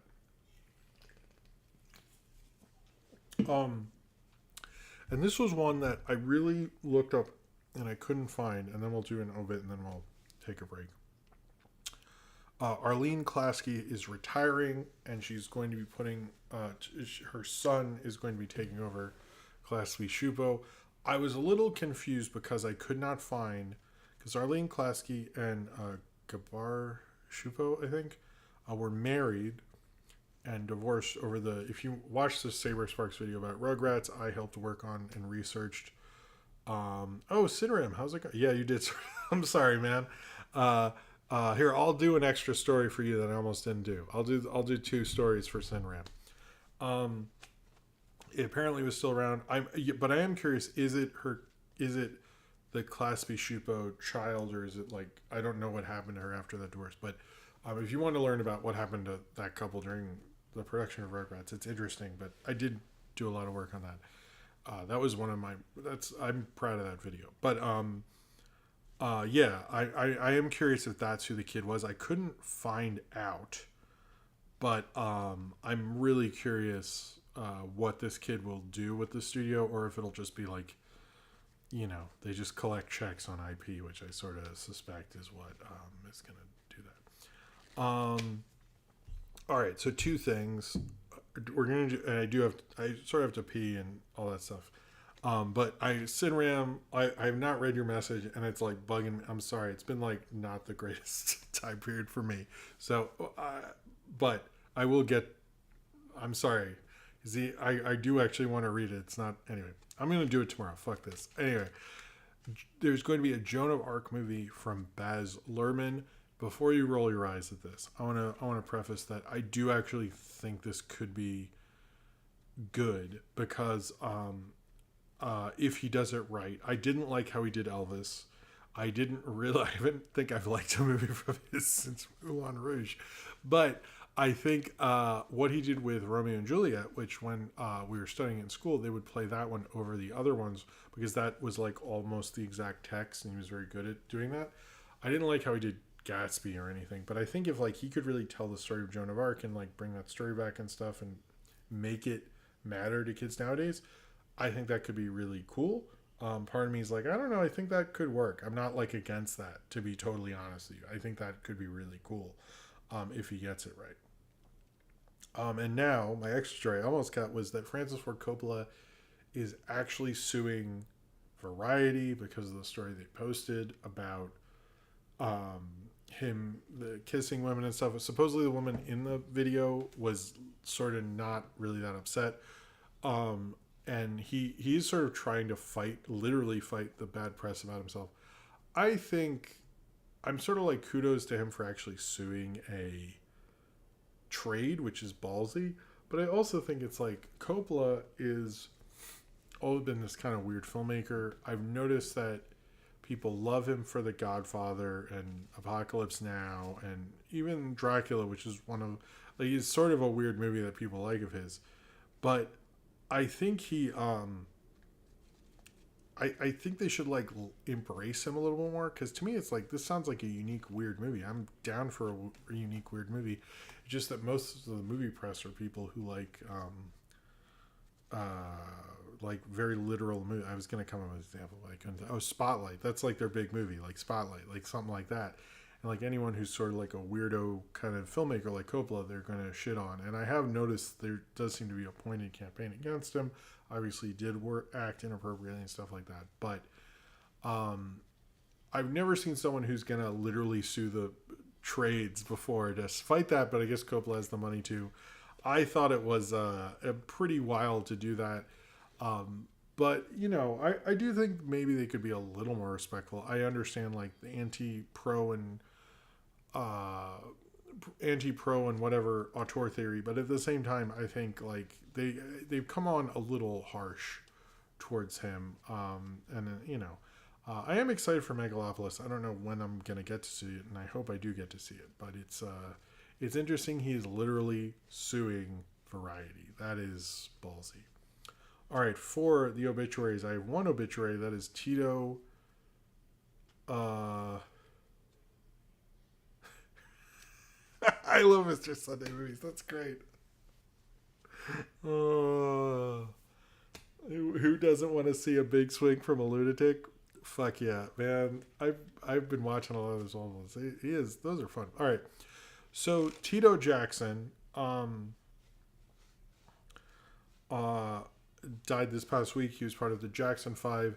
As much as I talk about how Michael Jackson and Quincy Jones had this great period, the I've been playing Jackson 5 for my kids, and man, that stuff is really tight. And I think anyone in that group deserves so much credit.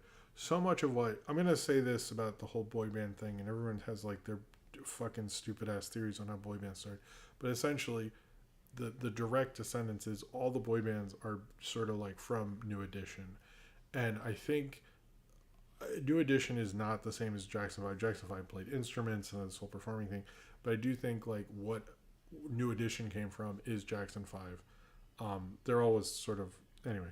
I think Tito, despite like people would always make fun of him and stuff like that, he played a pivotal role in one of the most important groups of R&B and rock and roll of the 60s and 70s, if not all time. We still hear their music. We still hear all that stuff. The Osmonds did rip off the Jacksons. I will 100% agree with that, though. But Tito deserves to be part of that legendary group. I know Michael gets all the attention, but all 5 of those brothers did an amazing job. They're extremely talented, and Tito deserves your respect. Listen to some Jackson 5. That shit is amazing. It's really, really good. To this day, one of the great Motown groups of all time. Yeah. It's interesting that Mulan Donny Osmond song, because I remind people like Donny Osmond was like having a comeback around the late 90s, and then it like went away. I've always wondered about that. But Marie Osmond, she did this one weird performance piece thing, and so many of the older art people I used to know would always say like how she would do some like weirder art pieces and stuff. I don't want to get sorry, I'm going into a thing. But she would always nail it, and then because she was such a pro, she'd be like, "Yeah, I just read the lines." I was always like, anyway, Maria Osmond's a little weirder than people wanted. Maybe one day I'll talk more about that. But Tito Jackson, R.I.P. Check out some Jackson 5 if you haven't. Don't just go, I've heard ABC. Just like put on your Spotify there. All right, I'm gonna take a break. I know we are really late, but we're just running late tonight. Fuck it. We're doing it live. Literally. We'll talk about George and AJ, that is on YouTube, and then we'll do questions, and then it's going to be a long night for me. All right, I will be right back after this. If you want to do a super chat, you have, I guess, I would hope to end at least 12:50, so you have until then to do so. I will be right back after this, and I'll try to play the song. Damn it, I'm not set up for this at all. Hold on. What is going on with Bumper 2? I gotta figure that out. Okay, Bumper, the original Bumper will be here. I'm gonna play the song, and I'll be right back after this.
Hello, I am back. Sorry, the music doesn't really loop. I want to make like a longer music thing sometimes for the thing. I need to do that. So maybe I'll pick like a longer song at some point. I'd like to do that. I think that would be cool. Um, anyway, I have thought about that. I'm not just joking around about that. Um, okay, sorry. I'm just sort of looking over this real quick.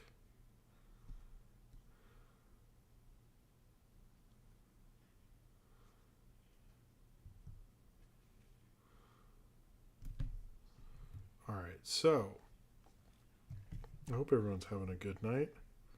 Sinram's still here. It is sort of a yeah. Anyway, I should do. I don't know. I want to actually release some of the background music that I use regularly, like of the two. The director and actor were almost in, and the theme song for this. I need to do that at some point, but I would like to. I think we'll see. Anyway, a separate video because I think people. I don't know. Probably release more of that. Anyway, I'm gonna drink some of this to give me energy.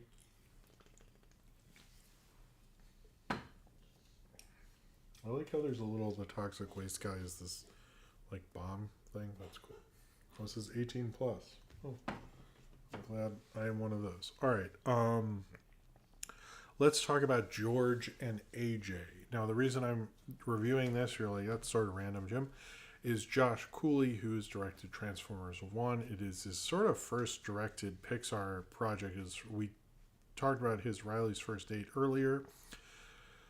But now we're talking about George and AJ. Now, George and AJ is sort of a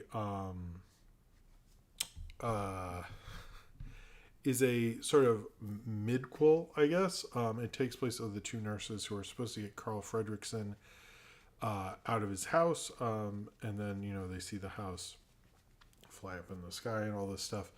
But the film sort of takes a different turn where it becomes like kind of publicized that he does this, and then other senior citizens also find ways to escape with their houses as they are trying to take these senior citizens to the retirement home. And they're just like, it's pretty funny actually, like their reactions to like everything, especially like seeing how like they were like, what do we do after Carl Fredricksen leaves, and like all the other various people. The difference with this and like most Pixar shorts is this is sort of done in what they're calling storyboard, limited storyboard style. Like the mouths don't even move when they're talking. It's just like they just go like, and it's supposed to be, you hear voices come out and stuff. And I think it's interesting. Supposedly this was like a budget constraint thing, and they just sort of went with it. But it's actually pretty funny. Josh Cooley he wrote and directed this. He did a really good job, honestly, because at first it seems like, oh, this is kind of be like a dumb midquel thing, whatever. But I had a lot of fun with this. I quite liked it. I think this is much better quality wise in terms of Riley's dates. But the house stuff, like the various ways, like one person's house like goes underground, like the Underminer one. They use oxygen to go up. One uses they have like various different gimmicks and stuff like stuff like that. But apparently, so this was also I learned there's apparently a commentary track on I think the Pixar short films collection where Josh Cooley gives up after the first 30 seconds, asks Tom Kane to make it sound more exciting, and unfortunately Kane makes up false facts about the film, which Josh Cooley sounds annoyed by. This I need to maybe get that sounds really fun.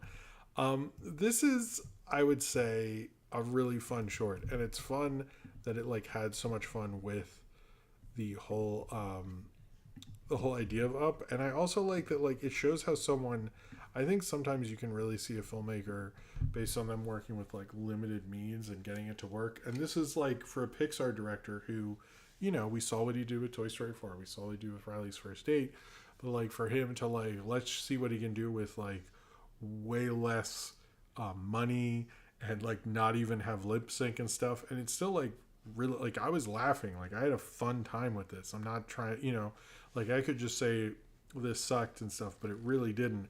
It was a lot of fun. So as much as Ryan Walcher said, I was almost going to do something else. I thought I'd get to see Agatha today, and I did not. It came out at like 6 p.m. and that was not time for me or something. But I'm really glad I'm reviewing this and talking about this, because I think it like really shows what Josh Cooley can do as a director. Like that he can make like a moment like this that should just be like, the two people who watch, Carl go up in the balloon and stuff, and make it into like this funny short of them just reacting to stuff and like with limited means, but like it still really works. The comedy works. It's really really cool. Oh yeah, the one house that uses cats as sled dogs, that was really fun. I mean, it's like inventive, it's fun, it's very cartoony, but it uses its limited animation to its advantage and does a really good job. So I really gotta I think this is probably the most impressed I've ever been by Josh Cooley, because this is not something I've seen some of the limited Disney stuff and you get some real boring crap, and this is not that. It was a lot of fun. It was really inventive, and next time I watch Up with the Family, I might recommend this one. I would say check out George and AJ. It's quite a great time, and I think Josh Cooley did a wonderful job with not very much and made it into something. All right. Let's do the Patreon questions, and one of the patrons is here at least. That's not a diss or anything. I'm just saying. I'm sorry. I don't. Anyway, Cinram asks, he's still here, I think.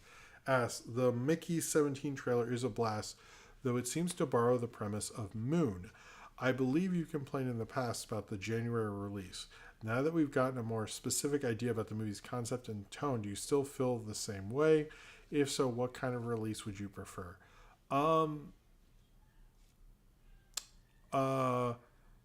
would prefer it got like a better time, but I understand they want IMAX and stuff like that was a part of it, and Warner sort of didn't know what to do with this, because I think they sort of gave him carte blanche to do whatever he wanted. And I should write questions below.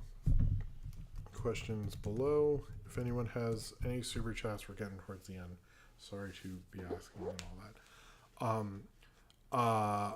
that. But I wish it had gotten more of a prime release date, because I think it sort of deserves at least to be considered for an Oscar race or something like that, based on what he did previously. It doesn't seem like that kind of movie, but it could have come out in September.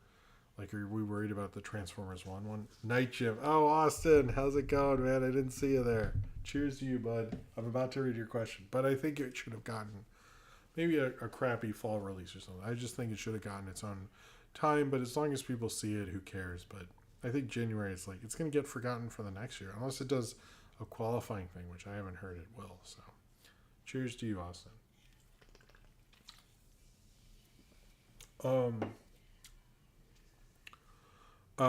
Austin says, "Hey Jim, what a great show. Busy day. Hope you're well. My question, which will be last, who is your favorite Transformer and why?"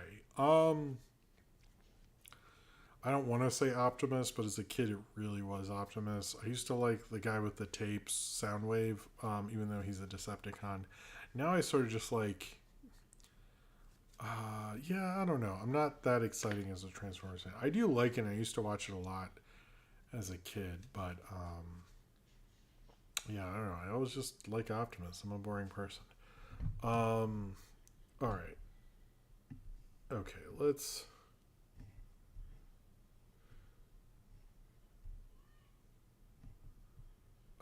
Okay, let's go through the rest of the questions here. Zane Powers, give me your deep and detailed opinions on Harvey Weinstein's new New York charges and that he's pleading not guilty to them. I mean, I haven't really looked through him, but I think he's guilty. Basically, I think it's sort of over. I don't know what he's always like sick and so. It's just like, man, he is real an awful piece of shit. Cornbread. So with what Donald Glover was saying about Star Wars this week, do you think the first step to returning to fun Star Wars is to focus more on Katana Wolfman? Yes, that's what he was insinuating. Not plausible. Is there a way to hear some of your background, these background tracks you make? I'm glad you brought that up. I'm actually considering, I do want to do right after Christmas compilation of or a compilation video of all my MIDI covers in one place. I am planning on doing that. I do want to do a music compilation at some point and like slowly do the old stuff and build that up. I am probably going to be doing that. The WandaVision thing tomorrow is sort of a test for that and to learn from that, not just the YouTube short compilations. I want to do other ones, and I will be doing music ones more towards. I don't know if I'll be doing it before the end of the year. I might do one during that week. I'm sort of just putting out compilation videos while I'm away and stuff. So maybe I should try to, but I have noticed there's always do that. But right now there isn't, but I think there will be soon because I've noticed there's sort of a demand. I think people like them. I don't know. Zane Powers, what are your thoughts on Red Letter Media? What are your thoughts on Red Letter Media? What is your opinion on the Mr. Plinkett reviews and its effects on the internet? Mr. Plinkett, Red Letter Media, I like for the most part. They sort of like sometimes hint at conservative stuff, but I think it's just like I've never found there much to read into there. But but I like that they like really do love movies and like seem to like watching bad movies as well as good movies. It's really wonderful. Its effect to the Plinkett reviews, I do think it became this like angry, like let me hate on stuff and rip things apart and stuff like that. I think it added to that thing and like let's analyze something to death. But I think where they had a point, a lot of the other people don't. They just want to think they have a point, and that's the difference. Question from Black Seattle Ankle. Dream Kevin James animated project. I guess Paul Blart the show. If Paul Blart had come out in the 90s, there would be a Paul Blart cartoon. Ratboy Mickey, what's more hype?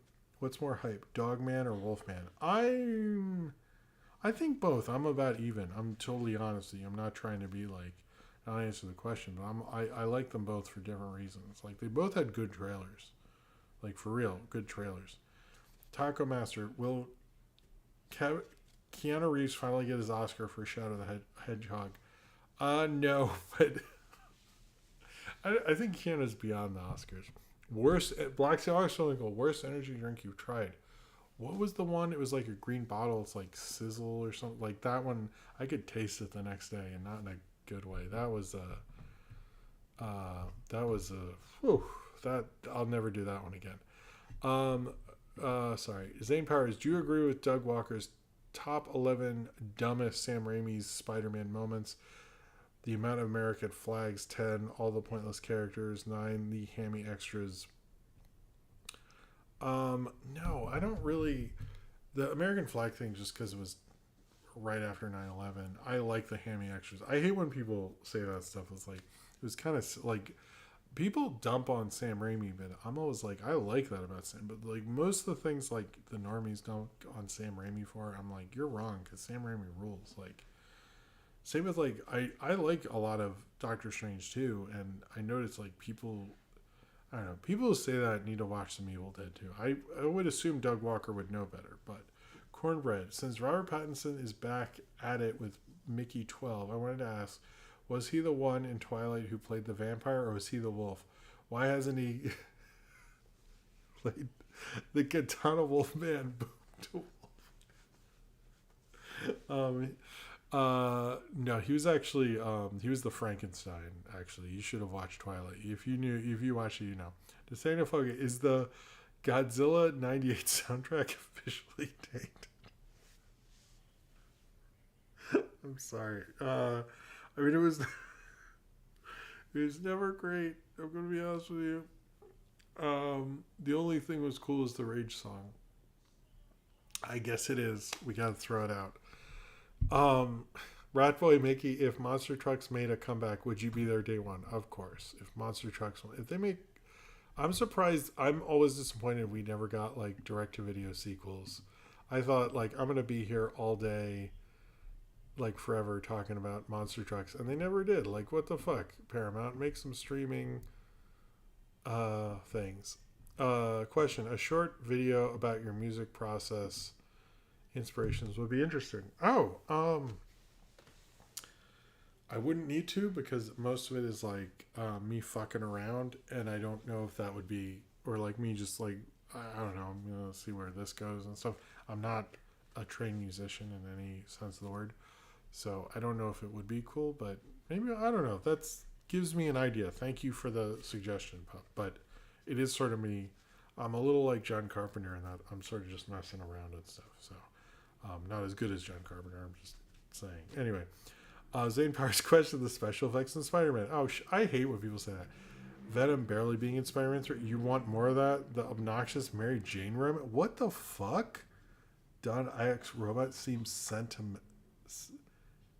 Ox robot arm seeming sentient. Jesus, does Doug Walker not like things? I'm half in the bag. Haven't done an animated movie. I didn't realize that. The dialogue in Spider-Man 1. Oh, shut the fuck up. William Dafoe being over the top. Emo Peter Parker. The dance scene. First off, the dance scene is like the best part of Spider-Man 3. So you should like. He doesn't know what he's fucking saying. Like, do you want to watch Spider-Man? Like, for when people say that, I was like, do you want to watch Spider-Man 3 without the dance scene? Like, think about that. Like, for real. Like, you don't want to watch that. Nobody wants to watch that. If you're watching Spider-Man 3 and the dance scene was cut, how disappointed would you be? There's anyone who says that they would like Spider-Man 3 without the dance scene, they're not serious. They're full of shit. That is the only reason to watch that movie. That movie is garbage. That, you know what? That movie's a great dance scene and a garbage wrapped around it, and whatever Sandman's doing. That's the only interesting things about that. All right, Cornbread, you've had like a game console for a while now, so I wanted to check. Did you get the collection of the arcade TMNT games? No, I didn't. It's less than $30, and you're the Turtles in Time guy Xmas gift. You know what? Now that you brought it up, maybe I will try to do that. That's a good point. But yeah, we've played Mario Kart a few times. We're not playing it as much, but it's been a crazy beginning of school years. Bleh. Zane Powers, favorite Jim Caviezel movie. I don't know if I've seen the Jim Caviezel movie. I can't even think of one I've seen. Yeah, I can't think of some.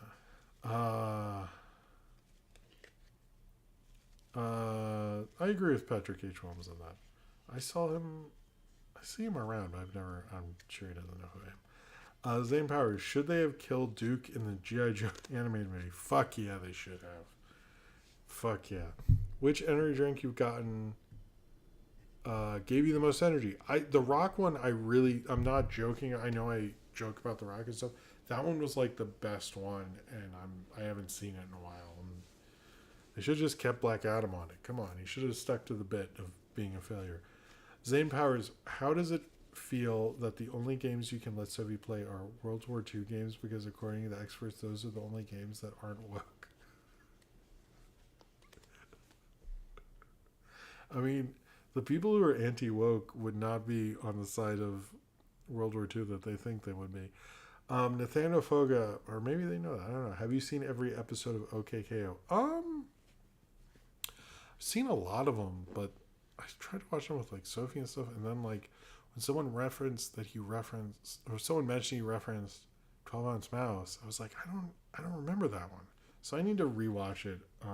I've been meaning at some point. It's not happening anytime soon, but I would like to like really sit down and watch. I feel like I was always watching it with like a kid or doing something, so it.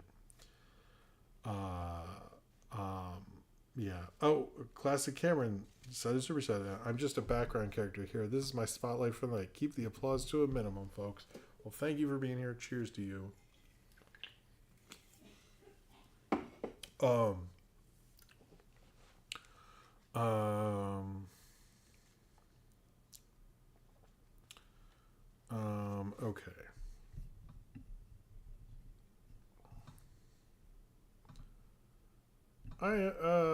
No comment on the Doc Force thing. It's a long story. Oh,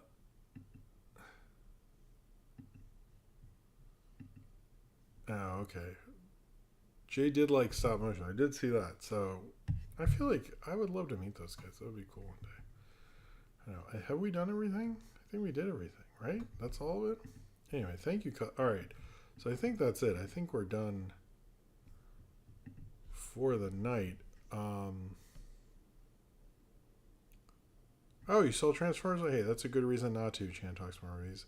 And Al Vasquez, I'm sorry you gotta go, but don't worry, we're leaving. But good night.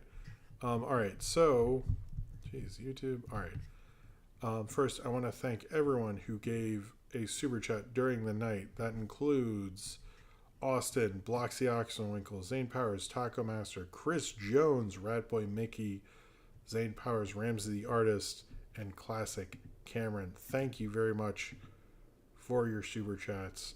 That is really nice of you. I'm sorry we're always late. Sometimes life just works out that way.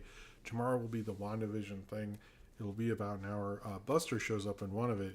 He was in one of them. But tell me what you think of that, because I want to give me your thoughts, because that's kind of the test for doing other compilation type videos. But anyway, Cornbread, could you just post that in general? I'm curious what it is. I'll answer it. You can put it in Ask Jim. It's probably more appropriate for Ask Jim, but you've hyped it up. Put it in the Discord. And then there'll be full reviews later and I hope the movie review vote soon and all that stuff. But anyway, thank you all very much for your support. Thank you for your views. Thank you so much. I want you guys to have a good weekend, see something cool, have a good time, and take some time to just chill, because life is always crazy. Anyway, thank you very much for being here. Thank you for everything. Thank you for the likes. Thank you for just chilling. This was fun. I'm glad after a long day I could hear and talk about movies and hate on Jeremy Jahns and all that stuff. Anyway, sorry. I'll see you next time. Have a good night and subscribe if you would like to. All right, peace.